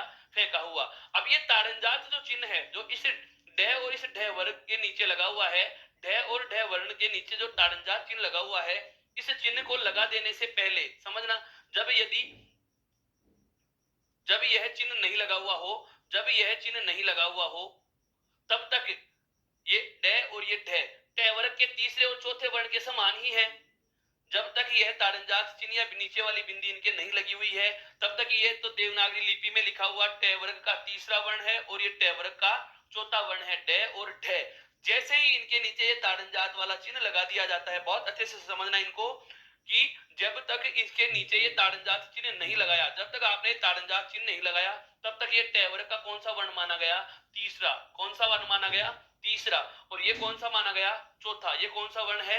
चौथा वर्ण है। तो ये तीसरा और जो है चौथा वर्ण है, जब तक इनके नीचे आप ताड़नजात वाला चिन्ह नहीं लगाते, ये ताड़नजात न मानकर क्या माने जाते हैं? ट वर्ग के क्रमशः तीसरे और चौथे वर्ण। लेकिन जैसे ही इनके नीचे ताड़नजात चिन्ह का या इस बिंदु का प्रयोग कर दिया जाता है, तो इन दोनों वर्णों का नाम हो जाता है ताड़नजात व्यंजन। क्या कहा जाता है इनको? ताड़नजात व्यंजन कहा जाता है। इसी ताड़नजात व्यंजन का दूसरा नाम भी हमें मिलता है, क्या? उत्क्षिप्त। क्यों? क्योंकि इनके साथ उत्क्षिप्त चिन्ह का प्रयोग कर रहे हो, तो इनको क्या कहा जाता है? उत्क्षिप्त। अर्थात ये दो गुणों को धारण करते हैं, इसलिए इनको नाम क्या दे दिया गया? द्विगुण वर्ण। क्या कहा जाता है? द्विगुण वर्ण। और इसके लिए एक सरल नाम और याद रखना है, वो कौन सा है? फेंका हुआ। क्या नाम होता है? फेंका हुआ। अब ये चीज तो बहुत अच्छे से समझ में आ गई। आप कहोगे सर कि ट वर्ग का तीसरा और चौथा जो ड डमरू और ड ढक्कन वाला है, इनके नीचे यदि बिंदी लगा दी जाए तो ये ताड़नजात बन जाते हैं। अब अंतर, एक बहुत छोटा सा प्रश्न हमें और ध्यान रखना है, वो क्या है कि इन ताड़नजात वर्णों का उच्चारण और इन दोनों वर्णों का उच्चारण कैसे होगा? यदि आप बोलते हो ड, तो बोलोगे ट वर्ग का तीसरा वर्ण है। लेकिन यदि अपन बोलते हैं अड़े, अड़े, वापस से सुनना, बहुत अच्छे से गौर करना इस चीज पे। एक तो मैं बोल रहा हूं ड और एक मैं बोल रहा हूं ढ। एक तो बोल रहा हूं ड और एक बोल रहा हूं ढ। अगर ड बोल रहा हूं जिसका अंग्रेजी प्रोनाउंसिएशन किया जाता है किससे? डी से। किससे किया जाता है? डी से। और एक बोल रहा हूं ढ जिसका अंग्रेजी में उच्चारण अपनी मीनिंग में क्या लिखते हैं? D H. क्या लिखते हैं? D H. डी और डी एच से आप जिस वर्ण को शो कर रहे हैं, जिस वर्ण को प्रदर्शित कर रहे हैं, वो है ट वर्ग का क्रमशः तीसरा और डी एच वाला कौन सा आ जाएगा? चौथा। लेकिन मैं बोलूं अड़े, अड़े, ड के स्थान पर बोल रहा हूं अड़े, अर्थात ड बोलने से पहले हल्की सी ध्वनि मैं कहां से ले रहा हूं? ए की ध्वनि ले रहा हूं। तो इस वर्ण का उच्चारण कर लिया जाता माना जाता है। अर्थात ट वर्ग के तीसरे और चौथे वर्ण से नीचे बिंदी लगा दी जाए तो वो वर्ण ताड़नजात, उत्क्षिप्त या फेंके हुए माने जाते हैं। और इनका उच्चारण करने से पहले हम अवग्रह रूप में ए का उच्चारण करते हैं। अर्थात एक प्रकार से ए को भी बहुत कम समय के लिए बोलना है। अड़े और अढ़े, अड़े और अढ़े, अड़े और अढ़े। वापस से बोल रहा हूं बार बार, अड़े और अढ़े, अड़े और अढ़े। थोड़ा सा इसको स्लोली समझे अपन इसको। अड़े और अढ़े, अड़े और अढ़े। और केवल बोलूं ड और ढ। ड और ढ अंग्रेजी में डी और डी ऐसे शो करते हैं, तो ट वर्ग का तीसरा और चौथा वर्ण होगा। लेकिन अड़े और अढ़े यदि बोला जाता है तो वो ताड़नजात वर्णों का उच्चारण माना जाता है। जैसे इनको डी और डी ऐसे शो किया, ठीक उसी प्रकार से इन ताड़नजात वर्णों को, इसमें अड़े को तो किया जाता है आर से। किसे प्रदर्शित किया जाता है? अंग्रेजी में आर से। इसका फोनेटिक सिंबल और साउंड जो हम पढ़ते हैं वो क्या निकल के आता है? आर। और अढ़े का निकल के आता है आर एच। अढ़े का क्या निकल के आता है? R H. एक छोटा सा उदाहरण देना चाहूंगा इसका मित्रों समझने के लिए। एक हम राज्य का नाम पढ़ते हैं, क्या? भीलवाड़ा। राजस्थान का एक राज्य है, कौन सा? भीलवाड़ा। एक नाम पढ़ते हैं झालावाड़। एक नाम पढ़ते हैं कौन सा? झालावाड़। इनके देखो ये भीलवाड़ा में अड़े और यहाँ पर भी क्या लिखा हुआ है? अड़े। और इनका जब अंग्रेजी उच्चारण पढ़ते हैं तो भीलवाड़ा में लास्ट में हम क्या लिखते हैं? R A. क्या लिखते हैं? R A. और ये आर ए का मतलब ही क्या है? अड़े पे आ की मात्रा है। अड़े पे आ की मात्रा है। एक शब्द और आता है, जैसे राम ने पाठ पढ़ा। क्या ये शुद्ध है? क्या यह शब्द शुद्ध है? राम ने पाठ पढ़ा, मैंने पढ़ा लिखा है, क्या यह शब्द शुद्ध है? बिल्कुल। हाँ, आप ये सोच रहे हैं कि हम तो ऐसा ही पढ़ते आ रहे हैं, हमने ऐसा ही देखा है, लेकिन ध्यान रखना इसके नीचे भी ताड़नजात चिन्ह होता है। जब तक ताड़नजात चिन्ह नहीं है, यह शब्द वर्तनी की दृष्टि से अशुद्ध माना जाएगा। ताड़नजात चिन्ह लगाने के बाद ये अर्थ देता है राम ने पाठ पढ़ा, राम ने पाठ पढ़ा, राम ने पाठ पढ़ा, अर्थात ताड़नजात चिन्ह का प्रयोग होने के बाद आप इसको अंग्रेजी के आर और एस से प्रदर्शित कर सकते हैं और ये केवल किससे प्रदर्शित हो जाएगा, आर से। तो इस बात को आप बहुत अच्छे से समझ चुके होंगे कि एक वर्ण की जो नीचे बिंदु लगती है, इस बिंदु का नाम क्या होता है। सबसे पहले हमें पता चल चुका कि ये ताड़नजात चिन्ह, उत्क्षिप्त चिन्ह या फेंका हुआ चिन्ह होता है और हिंदी में केवल इस चिन्ह का प्रयोग कितने वर्णों पे किया जाता है, दो पे। वापस से बता रहा हूं मित्रों, हिंदी में केवल कितने वर्णों पे प्रयोग किया जाएगा, केवल दो वर्णों पे प्रयोग किया जाएगा। और वो दोनों वर्ण कौन कौन से हैं, ट वर्ग का तीसरा, ट वर्ग का तीसरा और ट वर्ग का चौथा।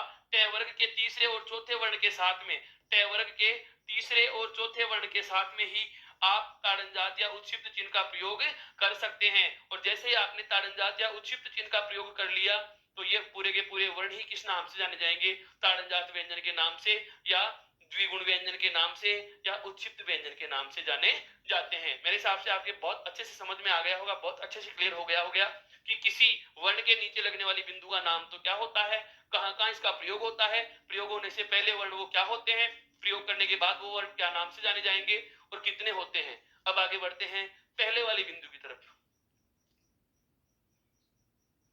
कोई भी वर्ण होगा, हमने इसको पढ़ लिया अनुस्वार के नाम से, इसको तो किस नाम से पढ़ा, अनुस्वार के नाम से।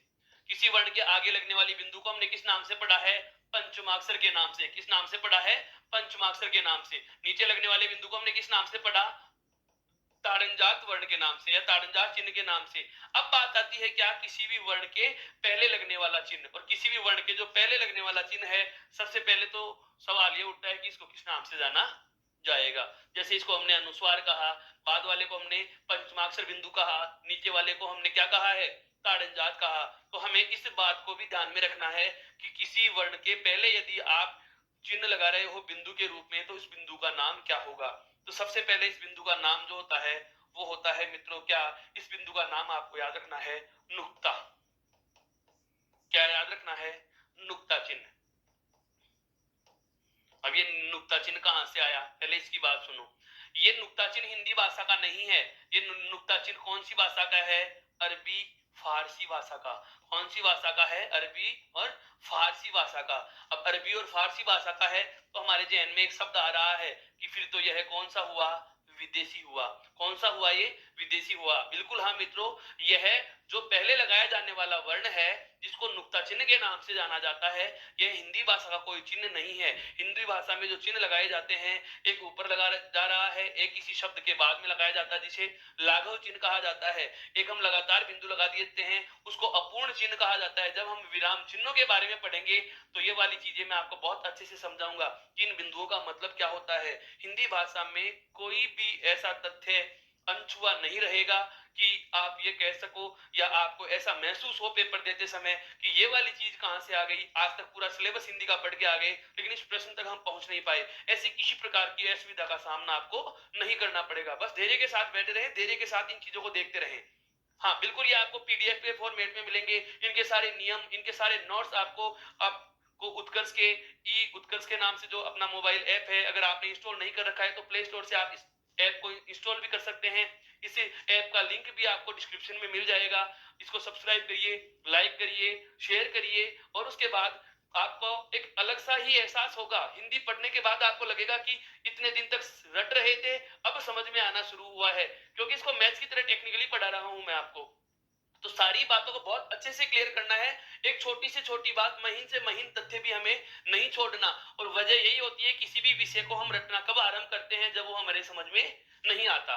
मेरा मानना यह है, या प्रतिस्पर्धा के दौर में, इस कंपटीशन के दौर में अधिकतर विद्यार्थियों का यही कहना होता है कि समझ समझ के पढ़ो, लेकिन जब पढ़ने की बारी आती है तो रटना आरंभ कर देते हैं। ध्यान रखना है आपको। उत्कर्ष तो ये सोशल के लिए या समाज कल्याण के लिए कि जो बहुत ही अच्छी मुहिम डिजिटल उत्कर्ष की शुरू की है, तो इसमें आपको ये चीजें मिल रही हैं, बहुत ही अच्छा बेहतरीन आपको प्रदर्शन दिया जा रहा है।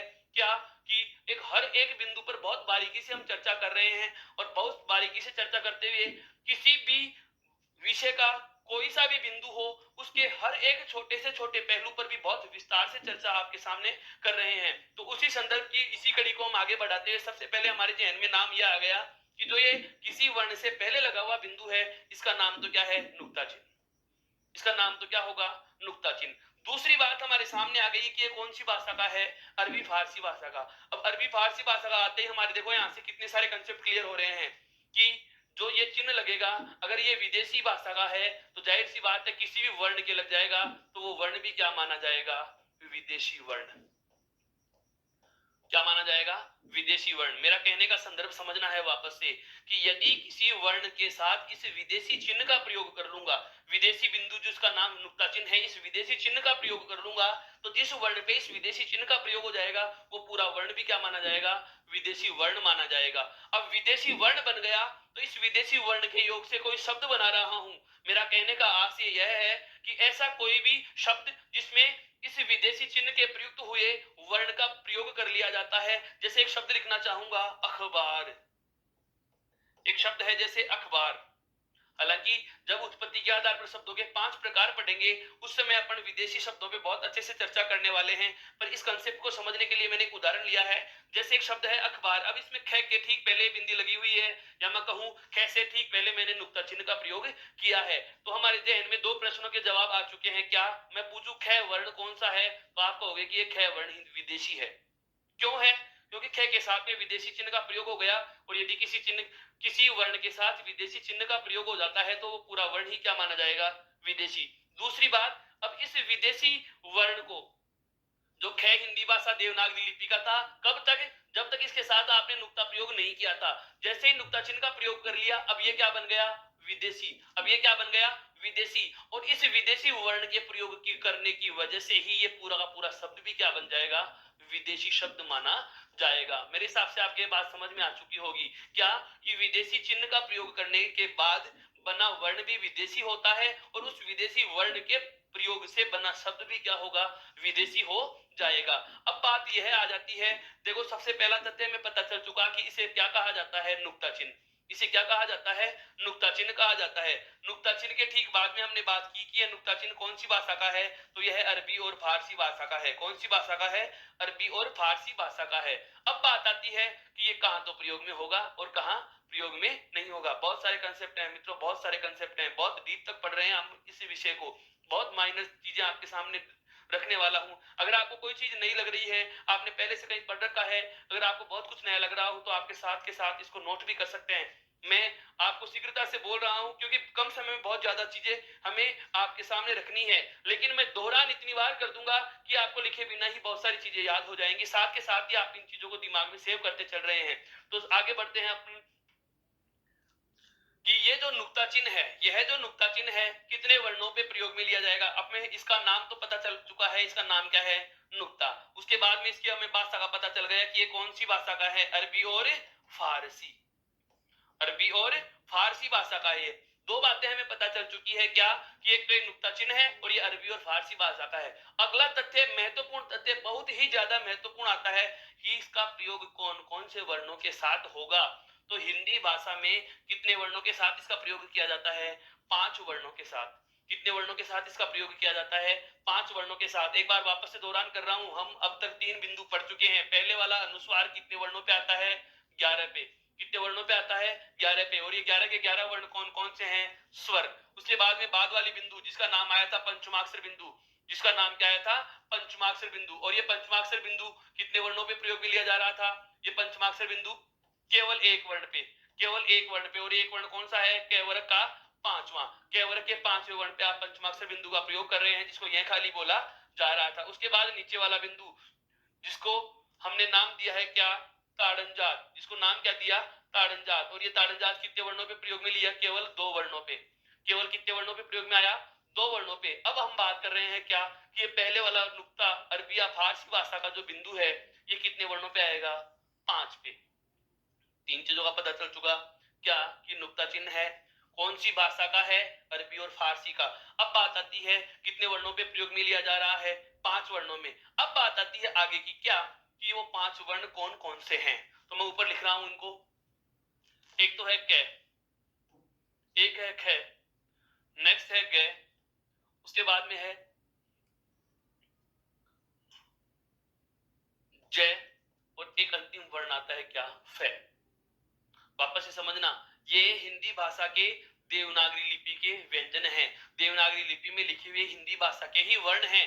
अब आप कहोगे कि सर अभी तो आप ये कह रहे थे कि इनके प्रयोग से बना वर्ण विदेशी होता है, और अभी ये कह रहे हो कि ये तो हिंदी भाषा या देवनागरी लिपि में लिखे हुए वर्ण हैं। हाँ बिल्कुल मित्रों, ये हिंदी भाषा के वर्ण हैं, देवनागरी लिपि में लिखे हुए वर्ण हैं, अब तक ये हिंदी के ही हैं। अब इनको कब विदेशी माना जाएगा वो समझना।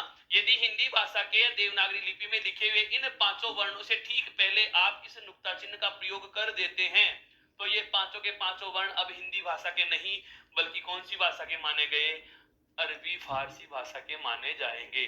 समझ में आया या नहीं? वापस से दोहरा रहा हूं ये वाली बात कि क ख ग जय और फे, क ख ग जय और फे, ये पांचों के पांचों वर्ण, ये पांचों के पांचों वर्ण, जब तक आप इनके साथ इस नुक्ता चिन्ह का प्रयोग नहीं करते, जब तक इन पांचों वर्णों के साथ आप इस नुक्ता चिन्ह का प्रयोग नहीं करते, तो ये पांचों के पांचों वर्ण हिंदी भाषा के ही माने जाएंगे, देवनागरी लिपि में ही लिखे हुए माने जाएंगे।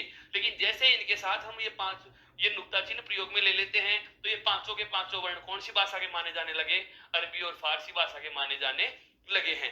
अब बात आती है कि ये कहा किसने, ऐसा किया क्यों गया। ध्यान दीजिएगा, एक इतिहासकार हैं जिनका नाम है राजा शिव प्रसाद, राजा शिव प्रसाद, जो लगभग 1913 में, जो लगभग 1913 में हमारे भाषा विभाग के इंस्पेक्टर की पोस्ट पे, डिप्टी इंस्पेक्टर की पोस्ट पे, पद पे सुशोभित होते हैं, पद को प्राप्त करते हैं, राजा शिव प्रसाद, जिनको एक उपाधि भी दी गई थी, इतिहास में पढ़ेंगे हम बहुत अच्छे से, इनको एक उपाधि भी दी गई थी, क्या, सितारे हिंद। क्या दिया गया था इनको उपाधि, सितार ए हिंद या सितारे हिंद भी कहते हैं, सितारे हिंद भी आप इनको कह सकते हो, राजा शिव प्रसाद सितारे हिंद। तो राजा शिव प्रसाद सितारे हिंद ने क्या कहा, जब इनको भाषा विभाग का इंस्पेक्टर बनाया गया, ये शुरू में हिंदी भाषा की हिमायत करने वाले थे। हाँ ये अलग बात है कि बाद में धीरे धीरे आते आते ये उर्दू की पक्ष लेने लगे थे, उर्दूवादी हो गए थे, और इसी वजह से हिंदी साहित्य विद्यार्थियों को मैं बता देता हूँ, बहुत अच्छी बात यह ध्यान रखना कि हिंदी भाषा और उर्दू भाषा में जो हिंदी उर्दू विवाद हुआ था, उसको सहारा देने में एक राजा शिव प्रसाद सितारे हिंद का भी योगदान है। हालांकि ये हिंदी भाषा के पक्षधर रहे हैं, लेकिन एक समय ऐसा आ जाता है धीरे धीरे जब राजा लक्ष्मण सिंह का हिंदी में आविर्भाव हुआ, उसके ठीक पहले ये उर्दू का समर्थन करना आरंभ कर चुके थे। तो इस राजा शिव प्रसाद सितारे हिंद ने ही कहा है क्या, कि हिंदी भाषा के 5 वर्ण कौन कौन से, क ख ग जय और फे, इन पांचों वर्णों को हिंदी भाषा या देवनागरी लिपि के वर्णों को यदि नुक्ता चिन्ह लगाकर लिख दिया जाता है, तो ये पांचों के पांचों वर्ण विदेशी माने जाएंगे, अरबी या फारसी भाषा के माने जाएंगे। आपको एक बहुत डेप्थ का कंसेप्ट भी मैंने साथ में बता दिया, इसको इतिहास से जोड़ के भी बता दिया है। और ये क्यों बता दिया है, कुछ एक विद्यार्थी ये भी सोच रहे होंगे कि ये हमारी चीजें काम में ही नहीं आती, इतना गहराई तक आप पढ़ा रहे हैं, ये हमारे सिलेबस में है ही नहीं। तो इस चीज के लिए एक चीज बता देता हूं, ध्यान रखना कि यदि हिंदी व्याकरण के बिंदु में आपको संधि, समास और वाक्य शुद्धि, ऐसा कोई भी परीक्षा या ऐसी कोई भी परीक्षा का पाठ्यक्रम जिसमें केवल इन 3 बिंदुओं को शामिल कर दिया जाए, संधि, समास और वाक्य शुद्धि, संधि, समास और वाक्य शुद्धि, केवल इन 3 बिंदुओं की बात करूंगा मैं, पूरी हिंदी व्याकरण की बात नहीं कर रहा। वापस से समझना, ऐसा कोई भी परीक्षा का पाठ्यक्रम जिसमें हिंदी के केवल 3 टॉपिक दे दिए जाएं, संधि, समास और वाक्य शुद्धि, और ये तीनों बेस्ट टॉपिक होते हैं। छोटा सा छोटा जिसमें ऐसा कोई पेपर हो जिसमें केवल 2 या 3, जैसे स्कूल व्याख्याता भर्ती परीक्षा के प्रथम प्रश्न पत्र में केवल 4 प्रश्न हिंदी भाषा के आते हैं। आप इस चीज को बहुत भली भांति से जानते हैं कि स्कूल व्याख्याता भर्ती परीक्षा के जो प्रथम प्रश्न पत्र जो अनिवार्य है, जिसमें 75 प्रश्न होंगे, इन 75 प्रश्न होते हैं, इसमें केवल हिंदी भाषा के अनिवार्य प्रश्न कितने होते हैं, 4। उन 4 प्रश्नों में भी इन तीनों टॉपिकों को शामिल कर लिया गया है, और इनके अलावा अन्य और टॉपिक भी शामिल किए जाते हैं। मैं जो कहना चाह रहा था वो संदर्भ क्या था वो समझिए, कि यदि पाठ्यक्रम में 3 बिंदु दे दिए जाते हैं तो समझ लेना पूरी हिंदी की व्याकरण शामिल कर दी गई है।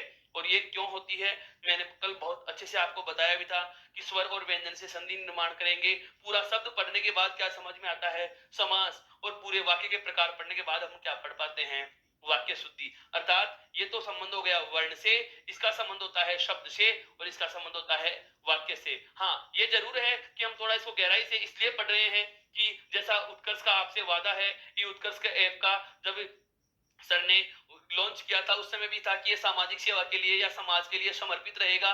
तो हम वो वाली चीज आपको देना चाह रहे हैं कि जिसके बाद आप उस सब्जेक्ट के लिए या उस व्याकरणिक बिंदु के लिए या किसी भी विषय के उस टॉपिक के लिए कहीं अन्य स्थान पर या किसी और चैनल के साथ आप ऐसे भटकते न रह जाएं और आप अपनी असफलता को प्राप्त करें। जबकि सपना है सफल होने का, तो सफल होने के इस सपने को पास से प्राप्त करने के लिए और अतिशीघ्र प्राप्त करने के लिए ये सारी चीजें मैं आपको इतनी गहराई से इसीलिए बता रहा हूं कि आने वाले कल में सकारात्मक परिणाम आपको प्राप्त हो। तो ध्यान रखना है क्या कि नुक्ताचीन हिंदी भाषा का जो है नहीं, ये कौन सी भाषा का है? अरबी और फारसी भाषा का है। हिंदी भाषा के 5 वर्णों के साथ में इसको प्रयोग में लाया जा सकता है। और ये बात कहने वाले कौन थे? राजा शिव प्रसाद सितारे हिंद, जिसने ये कहा कि क ख ग जय और फे वर्ण से पहले यदि नुक्ता चिन्ह का प्रयोग कर दिया जाता है तो ये अरबी और फारसी भाषा के होंगे तथा इनके प्रयोग से बनने वाले शब्द भी क्या होंगे? अरबी फारसी के ही होंगे। आप ये बात बहुत अच्छे से समझ चुके होंगे। दोस्तों आगे बढ़ते हैं, इसको थोड़ा सा और आगे बढ़ाते हैं। देखो क्या है, ये चारों तरफ के बिंदु का मामला समझ में आ गया। अब मैं इसको एक बार वापस से बताना चाहूं। देखो कैसे हमने क्या देखा है कि किसी भी वर्ण के चारों तरफ बिंदु का प्रयोग किया जा रहा है, किसी भी वर्ण के चारों तरफ बिंदु का प्रयोग किया जा रहा है। तो जो ऊपर लगा रहे हैं उसका नाम तो मैंने क्या बताया? अनुस्वार। कितने वर्णों पे लग रहा है? 11 पे। उसके बाद ये क्या है? पंचमाक्षर बिंदु। ये क्या है भाई? पंचमाक्षर बिंदु। और ये पंचमाक्षर बिंदु कितने वर्णों पे लगा? केवल एक वर्ण पे। एक वर्ण कौन सा है? वो क वर्ग का 5वां, क वर्ग का 5वां। उसके बाद नीचे वाले बिंदु को नाम क्या दिया? ताड़नजात। नीचे वाले बिंदु को नाम क्या दिया? ताड़नजात। इस ताड़नजात का दूसरा नाम क्या मिलता है? उत्क्षिप्त। क्या मिलता है भाई? उत्क्षिप्त वर्ण या उत्क्षिप्त चिन्ह। क्या मिलता है? उत्क्षिप्त चिन्ह। और इस उत्क्षिप्त चिन्ह का प्रयोग हमने केवल कितने वर्णों पे किया है? 2 वर्णों पे। 2 वर्ण कौन कौन से? ट वर्ग का। इस ट वर्ग का एक तो तीसरा और एक कौन सा? चौथा। क्रम से इन दोनों वर्णों के नीचे बिंदु लगा दी जाती है तो बनने वाला वर्ण क्या होगा? ताड़नजात होगा। अब आगे बढ़ते हैं। जो पहले वाला हमने पढ़ा है अभी, क्या इसका नाम क्या होता है? नुक्ता। और ये कितनों के लगता है? 5 पे। कितनों के लगता है? 5 पे। अब मैं यहाँ पर से दोस्तों बहुत माइनर चीज बताने वाला हूँ। हालांकि ये चीजें विवादित होती हैं और विवादित जो चीज होती है हर एक विभाग चाहता है कि पेपर में उनको शामिल न करे ताकि भर्ती प्रक्रिया में कोई अटकाव न आए। ये यहाँ पर से एक सवाल उठता है, बहुत बार ये सवाल पूछा भी गया है। ध्यान देना क्या कि हम बात करें अकॉर्डिंग टू एनसीईआरटी की। एनसीईआरटी की पुस्तक में जब आप पढ़ोगे या जब आपके सामने ऐसी तथ्य आ जाता है तो कल आप मेरे को ये कहोगे कि सर आपने तो गलत पढ़ा दिया या एनसीईआरटी में ऐसा कुछ लिखा हुआ है। तो मैं उन चीजों को साथ के साथ स्पष्टीकरण दे रहा हूं। आपके जहन में जो सवाल आ रहे हैं मैं उनका समाधान करते हुए बता रहा हूं। अगर एनसीईआरटी की बात करूं तो एनसीईआरटी में ये जो नुक्ता लगने वाले जो 5 वर्ण हैं इनके स्थान पर कितने वर्णों को लिखा है? 3 को। कितनों को लिखा है? 3 को। मैं बार बार बता रहा हूं, पुलिस एसआई के पेपर में प्रश्न पूछा गया कि विदेशी वर्णों की हिंदी वर्णमाला में मानक रूप में कितनी संख्या मानी गई, तो उसका जवाब 6 वर्ण था या 5 वर्ण था। तो यहाँ पर कितना आएगा? 5। वहां पर कितना था? 5। हालांकि आरपीएससी ने 5 माना है पर अधीनस्थ बोर्ड के जो पेपर होते उसमें एनसीईआरटी को बेस बना करके मैं बता रहा हूँ यहाँ पर कितने वर्ण माने गए हैं? 3। अब दिमाग में सवाल यह आ रहा है कि सर 5 तो होते हैं कुल। 5 तो कुल है कौन कौन से? एक तो कै, एक है, एक ग, एक जय और एक फे। ये पांचों वर्ण हैं। इन पांचों वर्णों में से किन दो को हटाएं? जो 3 रहे। इन पांचों वर्णों में से हम किन दो को हटाएं कि 3 बचे या 3 जो एनसीईआरटी जिनको मानती है। तो एक तो ख, एक जय और एक फे। एनसीईआरटी के अकॉर्डिंग या एनसीईआरटी की जो संयुक्त व्याकरण और रचना की जो पुस्तक होती है उसमें इन 3 वर्णों को शामिल किया गया है। किसके रूप में? विदेशी व्यंजन के रूप में। विदेशी व्यंजन के रूप में। बल्कि वास्तविकता यह होती है कि कै और गे भी विदेशी व्यंजन ही हैं। अब सवाल आ रहा है कि सर हमें क्या करना है? पहली बात तो इस प्रकार के प्रश्न को विभाग देने से बचता है। और यदि मान लिया जाए इस प्रकार के प्रश्न को आपकी परीक्षा के पेपर में शामिल कर लिया जाता है तो विकल्पों पे जरूर ध्यान दे लेना। यदि विकल्प 3 वाला हो और 5 हो ही नहीं तो आपको 3 को टिक कर देना है। यदि 5 वाला विकल्प हो और 3 दे ही नहीं तो 5 को टिक करना है। यदि दोनों विकल्प होते हैं तो फिर आपको एग्जाम के डिपार्टमेंट पे जाना है। जैसे राजस्थान के कार्मिक विभाग के अधीन 2 प्रकार की बड़ी एजेंसियां जो परीक्षाओं का आयोजन करवा रही हैं हमारे राजस्थान में, कौन कौन सी? एक तो आरपीएससी है और एक आपका मंत्रालय सेवा चयन बोर्ड है। तो इन दोनों की बात करें तो आरपीएससी के अकॉर्डिंग बेस पेपर है तो आपको आंसर 5 करना है और मंत्रालय सेवा चयन बोर्ड का पेपर आ रहा है तो आपको आंसर कितना करके आना है? 3। क्योंकि यहाँ पर ऐसी चीज का विवाद एक बार पहले भी आ चुका है। मैंने आपको पेपर का नाम भी बता दिया। पुलिस एसआई में चीज पूछी जा चुकी है। बहुत अच्छे से कंसेप्ट समझ में आ गया। हाँ बिल्कुल समझ में आ गया। क्या चीज हमने पढ़ी है कि किसी वर्ण के चारों तरफ जो बिंदु लगे होते हैं उन बिंदुओं का नाम क्या होता है, या वो वाले बिंदु कौन से होते हैं। अब बात करते हैं हम वापस से हमारे मूल टॉपिक पे। जो मैं बात कर रहा था क्या कि वर्ण व्यंजनों की संख्या जो 33 होती है, वो 33 कौन कौन से होते हैं, वो 33 कौन कौन से होते हैं। तो यहाँ पर पांचवा वर्ण जो लिखा जाएगा कैवर्ग का पांचवा, वो क्या होगी, ये खाली।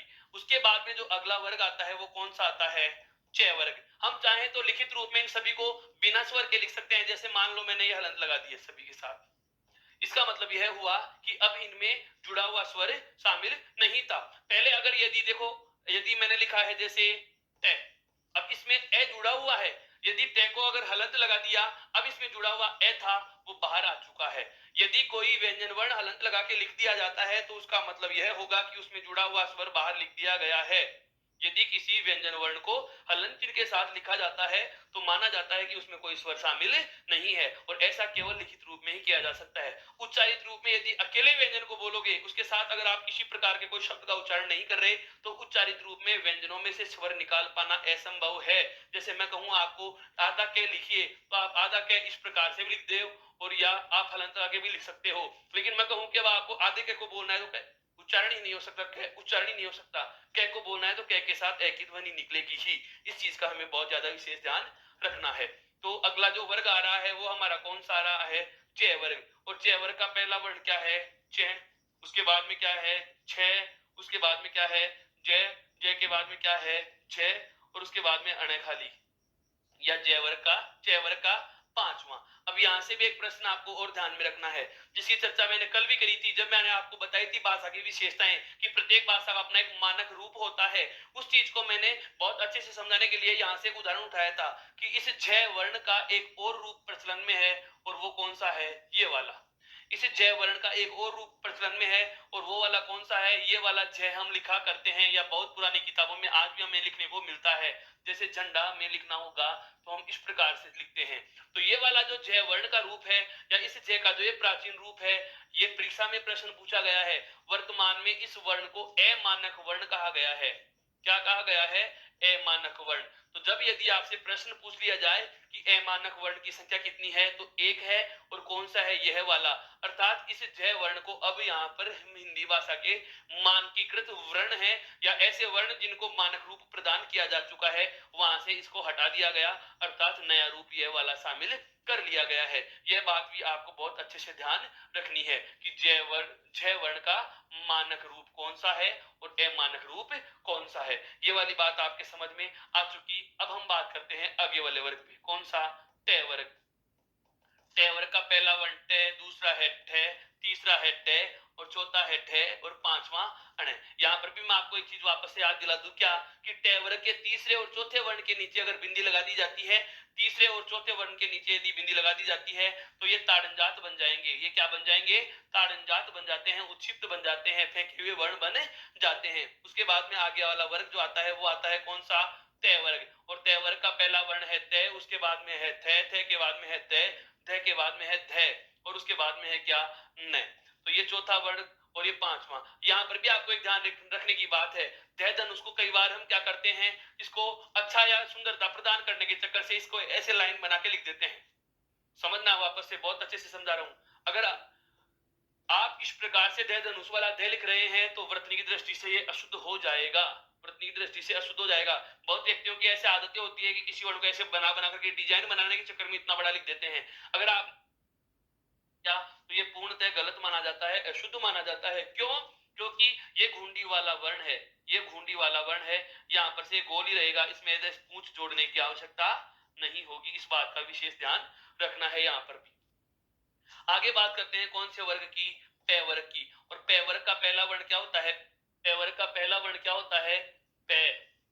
पै वर्ग का जो पहला वर्ण है, पै वर्ग का जो पहला वर्ण है वो क्या है, पै। उसके बाद में जो दूसरा वर्ण है वो क्या है, फै। तीसरा जो वर्ण है वो क्या है, बै। और चौथा वर्ण, यहां पर भी ध्यान देना,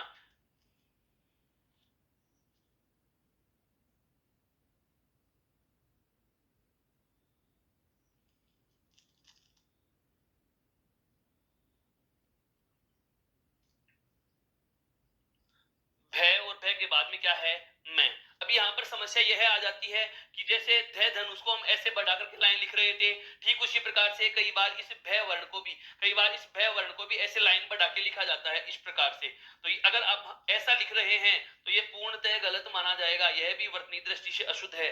क्यों? क्योंकि यह भी ऊपर घुंडी वाला वर्ण है। ये घुंडी का क्या चक्कर है, इसका भी आपको एक तथ्य बता देता हूं। कई बार क्या हो जाता है कि हम ऐसे लिख देते हैं भरण,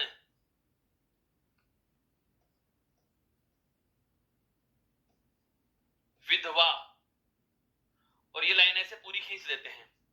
जब यदि आप इस शिरोरेखा को इसके ऊपर लगातार ले जाते हो, घुंडी वाला वर्ण था ध धनुष वाला, और मैंने शिरोरेखा को यहां से ऊपर ले लिया, इसके ऊपर और कुछ लिखा हुआ है और मैंने शिरोरेखा इसके ऊपर से खींच दी, तो वर्तनी दृष्टि से ये भी अशुद्ध माना जाता है। वापस से समझना, बहुत मेजर बात बता रहा हूं, बहुत माइनर चीज है ये। क्या कि यदि कोई वर्ण ऊपर घुंडी का है, जैसे थ, भ, ध, अभी आएगा तालव्य से, जैसे एक वर्ण आता है क्या, श्रेय, इन सभी वर्णों के ऊपर जो एक घुंडी लगी हुई है, यदि इसके ऊपर से आप शिरोरेखा को बिना हटाए लगातार खींच देते हो तो ये वर्ण अशुद्ध हो जाते हैं। क्यों? क्योंकि हिंदी भाषा का जब हम मानकी रूप पढ़ते हैं तो उसमें एक नियम आता है कि वे वर्ण जिनके ऊपर घुंडी पाई जाती है, या घुंडी वाले जो गोल वर्ण के तरह लिखे जा रहे हैं ऊपर, उनके ऊपर से कभी शिरोरेखा नहीं गुजरती। ये बात बहुत अच्छे से याद रखनी है। अर्थात भय, भट्टी वाले भय का या इस भालू का जो रूप है वो वाला भी कौन सा होगा, जिसमें ऊपर घुंडी ही लगानी है। उसके बाद में ये तो देखो कितने हो गए, 5 वर्ग। 5 वर्ग कौन कौन से हैं वो वापस से एक बार आपको बता रहा हूं। हम बात कर रहे थे क्या, व्यंजनों की संख्या में व्यंजन वर्ण कौन कौन से हैं। व्यंजनों की संख्या में व्यंजन वर्ण कौन कौन से हैं, 33 व्यंजन मैंने आपको लिखना बताया। जिनमें 33 वर्णों में सबसे पहले मैं बात किसकी कर रहा हूं, क वर्ग की।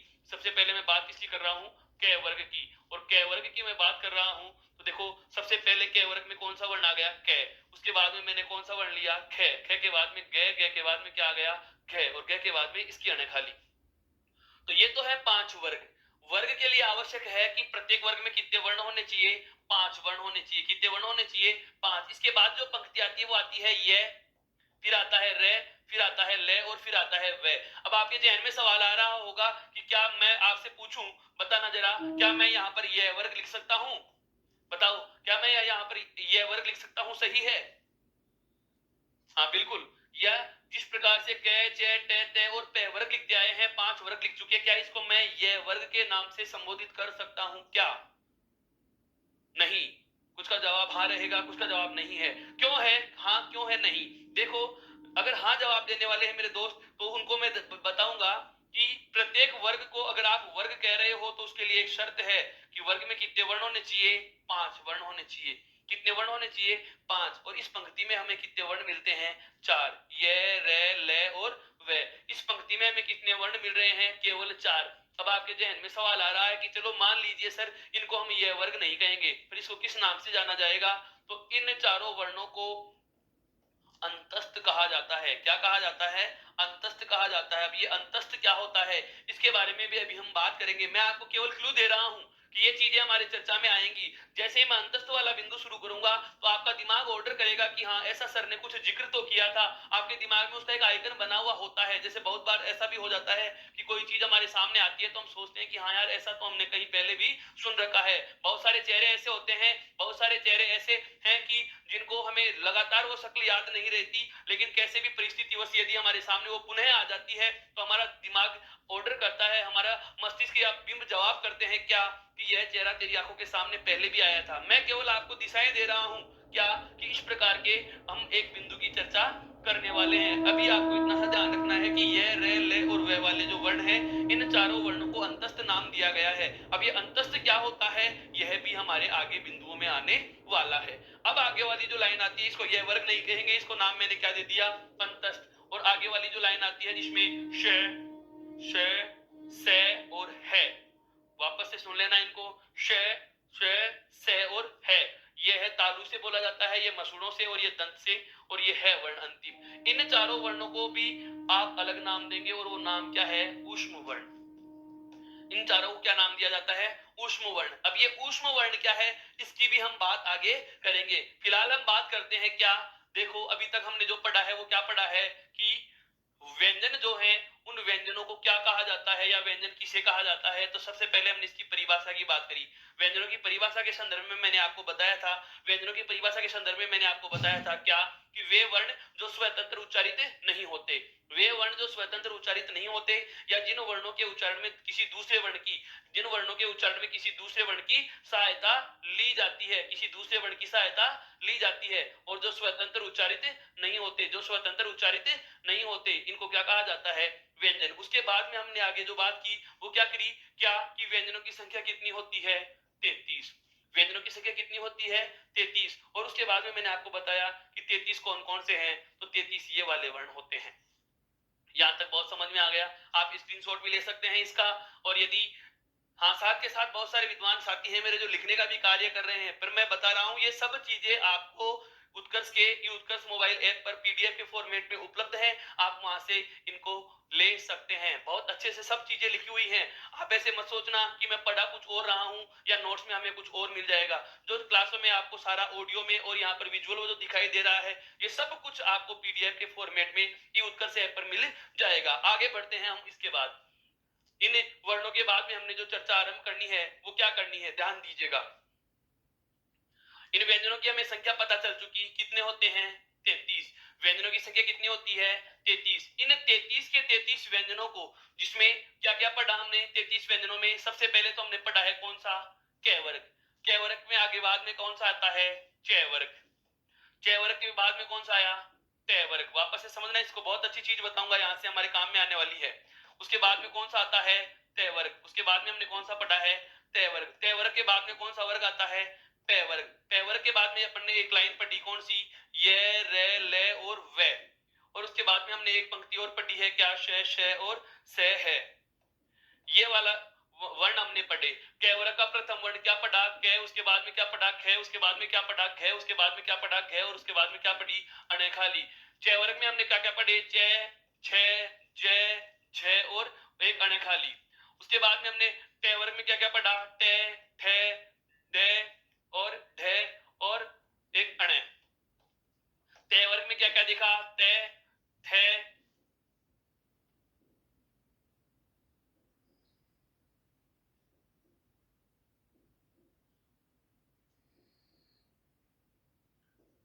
थ, द, ध और न। और उसके बाद में प वर्ग में हमने क्या क्या पढ़ा, प, फ, ब, भ और म।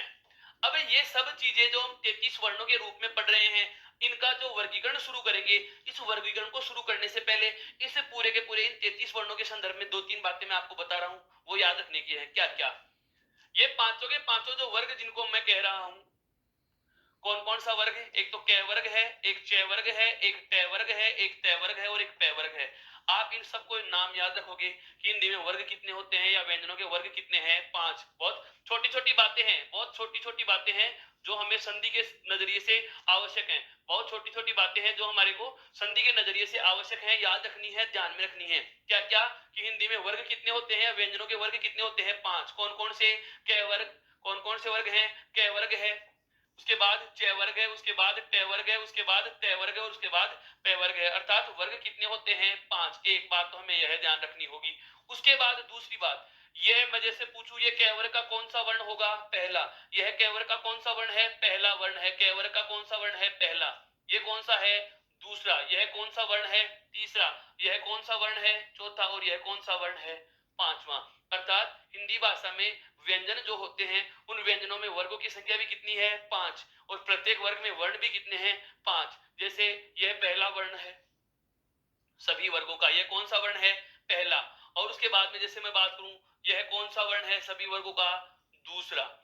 यह कौन सा वर्ण है सभी वर्गों का, दूसरा। उसके बाद में जैसे मैं बात करूं, यह कौन सा वर्ण है सभी वर्गों का, तीसरा। यह कौन सा वर्ण है सभी वर्गों का, तीसरा। उसके बाद में मैं बात करूं जैसे कि यह कौन सा वर्ण है सभी वर्गों का, चौथा। यह कौन सा वर्ण है, चौथा। और जो बचा हुआ रह गया, जो बचा हुआ रह गया वो कौन सा वर्ण है सभी वर्गों का, पांचवा। वापस से बोल रहा हूं, इन चीजों को समझना। हिंदी भाषा में जो देवनागरी लिपि में हम लिख रहे हैं व्यंजन, उन व्यंजनों की संख्या कितनी है, 33। उन व्यंजनों की संख्या कितनी है, 33। और इन 33 वर्णों में, इन 33 वर्णों में वर्गों की बात करें तो वर्गों की संख्या कितनी है, 5। कौन कौन से, एक तो हमारे पास सामने आया कौन सा, प वर्ग, त वर्ग, टे, चे और के, या कै वर्ग, चे वर्ग, टे वर्ग, ते वर्ग और पे वर्ग।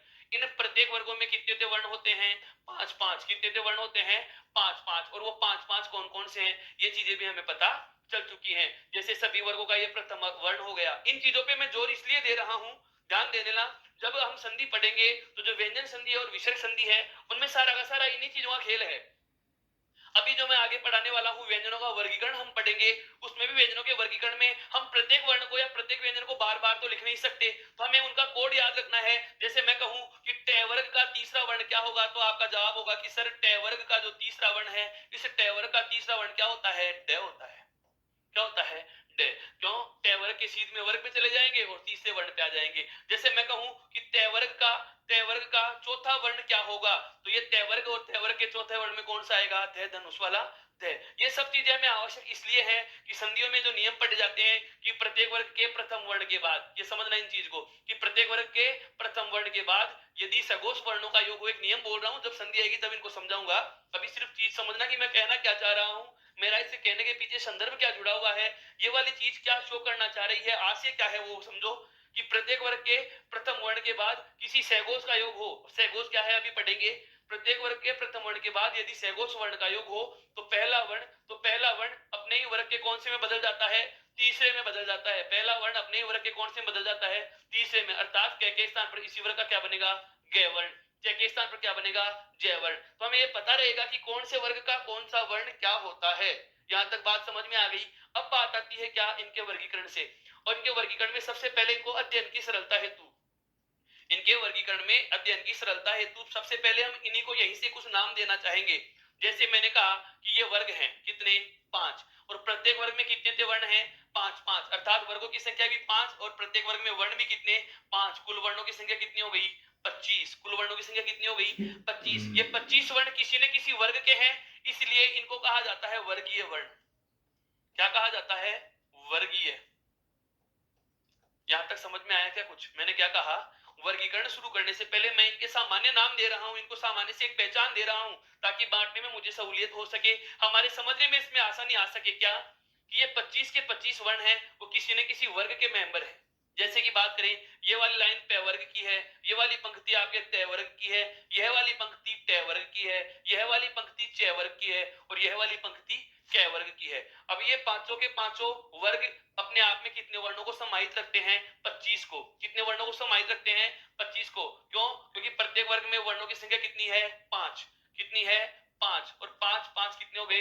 अपन गुना करें तो 25। इन 25 को वर्गीय वर्ण भी कहा जाता है। अब बात आती है दूसरा महत्वपूर्ण नाम जो हमें परीक्षा की दृष्टि से याद रखना है, वो क्या है? देखो, इस कै वर्ण से लेकर के, अर्थात कै वर्ग के प्रथम वर्ण कैसे लेकर के पै वर्ग के अंतिम वर्ण मैं तक कितने वर्ण हो गए? 25। यानी कि कैसे मैं तक, कैसे मैं तक कितने वर्ण हो चुके? इन 25 वर्णों में एक कॉमन बात है जो हमें याद रखनी है, एक जनरल बात है जो सभी में है, वो क्या ध्यान में रखनी है? इन 25 वर्णों का उच्चारण करते समय जीवा, जीभ, किसी भी वर्ण का उच्चारण करो, चाहे वो स्वर हो या चाहे व्यंजन हो। मुंह का सबसे ज्यादा क्रियाशील अंग कौन सा होता है? जिह्वा या जीभ। चाहे वो स्वर वर्ण हो, चाहे वो व्यंजन हो या चाहे अन्य कोई वर्ण ध्वनि हो। समझना वापस से, चाहे वो स्वर वर्ण हो, चाहे वो व्यंजन हो, चाहे वो कोई अन्य वर्ण ध्वनियां हो, किसी भी वर्ण या किसी भी शब्द या किसी भी वाक्य का हम उच्चारण करेंगे तो उच्चारण करते समय जो महत्वपूर्ण ध्यान में रखने वाली बात है वो क्या है? कि मुंह का सबसे ज्यादा क्रियाशील अंग, मुंह का सबसे ज्यादा क्रियाशील अंग कौन होता है? जीभ। कौन होता है? जीभ होती है। मुंह का सबसे ज्यादा क्रियाशील अंग कौन सा होता है? जीभ। और इन 25 वर्णों में कॉमन बात जो थी वो क्या थी? कि इन 25 वर्णों में किसी भी वर्ण का यदि उच्चारण करते हैं तो जीभ या जीवा मुंह के किसी न किसी भाग को स्पर्श करती है। वापस से बोल रहा हूं, एक एक शब्द को बहुत गौर से सुनना। प्रत्येक वर्ग में बात करें कैसे लेकर के पै वर्ग तक, प्रत्येक वर्ग के 25 वर्णों में जिनको वर्गीय वर्ण कहा जा सकता है, इन वर्गीय वर्णों के उच्चारण में जिह्वा मुंह के किसी न किसी भाग को स्पर्श करती है। स्पर्श करने का मतलब है छू रही है।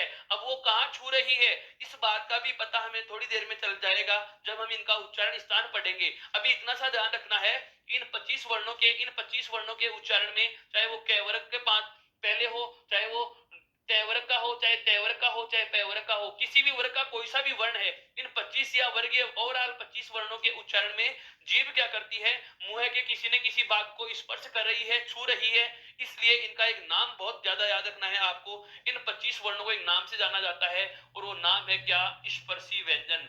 क्या कहा जाता है इनको, स्पर्शी वर्ण कहा जाता है। यानी कि वे वर्ण जिनके उच्चारण में जीभ किसी न किसी मुख अवयव को या मुख के अवयव को स्पर्श करती है, उन्हें क्या कहा जाता है, स्पर्शी वर्ण कहा जाता है। अब ऐसा कोई भी वर्ण, आगे बोल रहा हूं, ऐसा कोई भी वर्ण जिसको उच्चारित करते समय, ऐसा कोई भी वर्ण जिसको उच्चारित करते समय जीभ कभी स्पर्श कर रही है, कभी स्पर्श नहीं कर रही है, अर्थात मुख अवयव पास में आ रहे हैं, मुख अवयव पास में आ रहे हैं, तो उनको अपन कह रहे हैं क्या, अंतस्थ वाले वर्ण। क्या कह रहे हैं, अंतस्थ वाले वर्ण। और ये जो चारों वर्ण है जिनको ऊष्म नाम दिया गया था, ध्यान देना, इनके नाम बता रहा हूं आपको मैं वापस से, इनके मैं नाम बता रहा हूं, इनके नाम बता रहा हूं आपको वापस से। क्या क्या, ये वाली पंक्ति कौन सा, ये ले, ये रे ले और वे, इनके उच्चारण में जैसे ये और वे के उच्चारण में जीभ को हिलाने की आवश्यकता भी नहीं पड़ती। बोल के देखिए, ये वे, ये वे, अर्थात ये और वे का उच्चारण करते समय जीभ को ज्यादा हिलाने डुलाने की आवश्यकता नहीं होती। ले का जैसे ही हम उच्चारण करते हैं तो हमारी जीभ एक बार उठती है ऊपर मसूड़े के पास जाकर के वापस आ जाती है। बोल के देखिए, ले, बोल के देखिए, ले, वापस से दोहरा रहा हूं, बोल के देखिए, ले। अर्थात जब ले वर्ण का उच्चारण किया तो हमारी जीभ एक बार ऊपर उठी, एक बार स्पर्श हुआ। इन दोनों में स्पर्श नहीं हो रहा था, ले के उच्चारण में एक बार स्पर्श हुआ है। उसके बाद में बात आ गई किसकी, रे वर्ण की। रे, रे वर्ण का उच्चारण कर रहे हैं तो जीभ के मुंह में घर्षण हो रहा है, इसका मतलब इनमें कभी स्पर्श होता है, कभी स्पर्श नहीं होता है। इन चारों वर्णों को हमने नाम दिया है, वो क्या नाम दिया, अंतस्थ वर्ण। क्या नाम दिया है, अंतस्थ वर्ण नाम दिया है। इन चारों वर्णों को क्या नाम देंगे, अंतस्थ वर्ण नाम देंगे। अब उसके बाद में आते हैं कौन से, अंतिम वाले चार। अंतिम वाले चार जिनको आप कह सकते हो, तीन तो से हैं आपके और एक कौन सा है वर्ण है, तीन तो से और एक आपका कौन सा है वर्ण। इन आपके चारों वर्णों को हम जब उच्चारित करते हैं तो जीभ किसी न किसी मुख अवयव के पास जाएगी। शब्दों को समझना, बहुत माइनर चीजें बता रहा हूं। 25 में स्पर्श हुआ इसलिए उनका नाम क्या दे दिया, स्पर्शी। इसमें दो भाग सट कर, दो भाग या मुख अवयव मैं कह सकता हूं, जीभ मुंह के किसी भाग के पास सट जाती है, कभी घर्षण करती है, कभी स्पर्श कर रही है, उनको नाम क्या दे दिया, अंतस्थ। और उसके बाद जो अंतिम वाली स्थिति आ गई इन चार वर्णों के लिए, क्या कि जीभ किसी मुख अवयव के पास तो चली जाती है लेकिन स्पर्श नहीं होता। समझना बहुत अलग तरीके से इसको, जैसे ये कोई भी मुख अवयव है, जैसे तालु है या मसूड़े हैं या दंत है, जैसे तालु है, मसूड़े हैं या दंत है, ये जीभ किसी न किसी मुख अवयव के पास तो चली जाएगी लेकिन स्पर्श नहीं होगा, लेकिन स्पर्श नहीं होगा।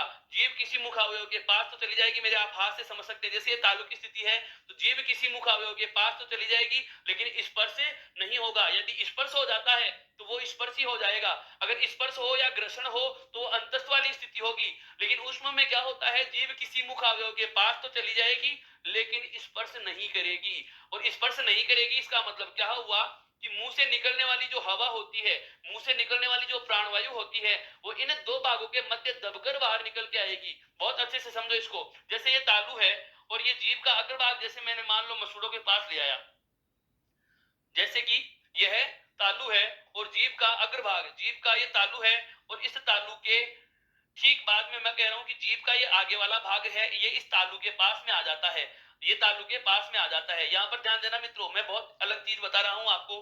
क्या, अब हम देखते हैं कि जो प्राणवायु निकल के आ रही है, कि जो प्राणवायु निकल के आ रही है, जो प्राणवायु निकल के आ रही है गले में से, जो प्राणवायु निकल के आ रही है वो प्राणवायु, एक तो जैसे तालु और जीभ का कोई स्पर्शी नहीं हो तो पूरा मार्ग खुला मिल जाता है, पूरा मार्ग क्या मिल जाता है, खुला मिल जाता है। लेकिन यदि प्राणवायु आ तो रही हो लेकिन इस तालु और इस जीभ के मध्य दूरी कम हो जाने की वजह से या जगह कम होने की वजह से वो हवा जो है वो दबकर बाहर निकल रही है, बिछकर बाहर निकल रही है। जैसे हम कह सकते हैं कि गन्ने का रस निकालने वाली मशीनें हम देखते हैं, उसमें दो कुछ लोहे की गिरारियां जो बनी होती हैं उसके मध्य से गन्ना दबकर बाहर निकलता है, संघर्ष के साथ में बाहर निकल रहा होता है। ठीक वही स्थिति यहाँ भी होती है कि शय शय शय और है का उच्चारण करते समय जीभ किसी मुखावयव के पास इतनी चली जाती है कि मुंह से निकलने वाली हवा को दबकर बाहर निकलना पड़ता है, और इसीलिए हवा जब दबकर बाहर निकलती है या जब हवा घर्षण से बाहर निकलती है तो घर्षण की वजह से हम पढ़ते हैं कि घर्षण जहां भी हो जाता है तो वहां गर्म हो जाती है, और हवा जब गर्म हो जाती है इसीलिए इसको नाम दिया जाता है ऊष्म वर्ण। इसीलिए इसको नाम क्या दिया जाता है? ऊष्म वर्ण नाम दिया जाता है। वापस से समझा रहा हूं ये चीज समझना। 25 वर्णों के उच्चारण में क्या होता है? स्पर्श होता है, इसलिए हमने क्या कहा? स्पर्शी। इन दोनों में स्पर्श नहीं होता, इन दोनों में स्पर्श होता है। ये अंतस्थ वाली स्थिति है, यानी कि जीभ का किसी मुखावयव से सट जाना, वो क्या कहलाता है?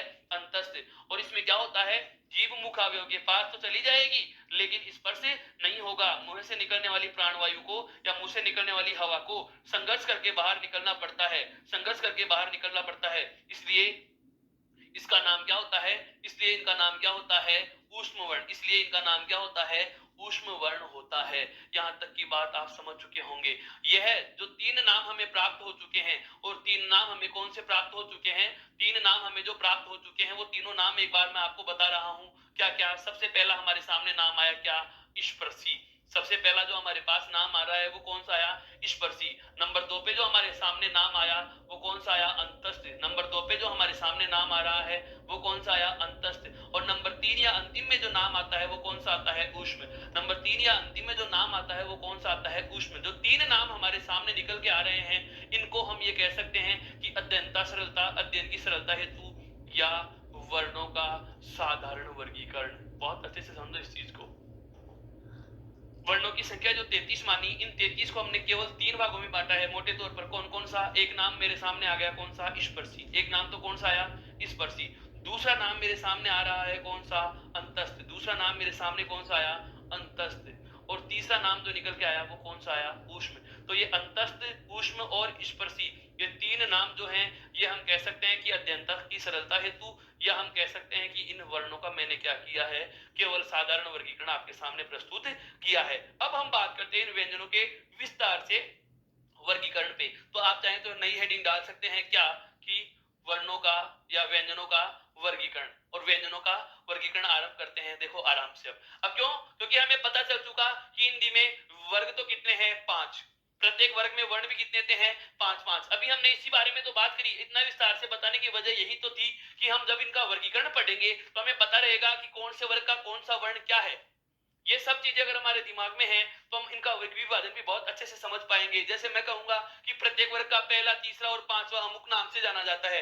जैसे मैं कहूंगा प्रत्येक वर्ग का पहला, प्रत्येक वर्ग का तीसरा और प्रत्येक वर्ग का पांचवा अमुक नाम से जाना जाएगा। जो भी मैं नाम बताऊंगा, अभी बताने वाला हूं, तो आपके दिमाग में आएगा कि प्रत्येक वर्ग का पहला मतलब कै, चे, टे और ते और पे, ये 5 वर्ण हो गए। समझ में आ रहा है मेरा कहने का आशय क्या है? जैसे मैं कहूंगा प्रत्येक वर्ग का तीसरा वर्ण, तो प्रत्येक वर्ग का तीसरा वर्ण ये है, हमारे दिमाग में आ जाएंगे। मैं कहूंगा प्रत्येक वर्ग का पांचवा वर्ण, तो ये पांचवा वर्ण हमारे दिमाग में आ जाएंगे। ये विभाजन के समय हमें याद रखने वाली बातें हैं।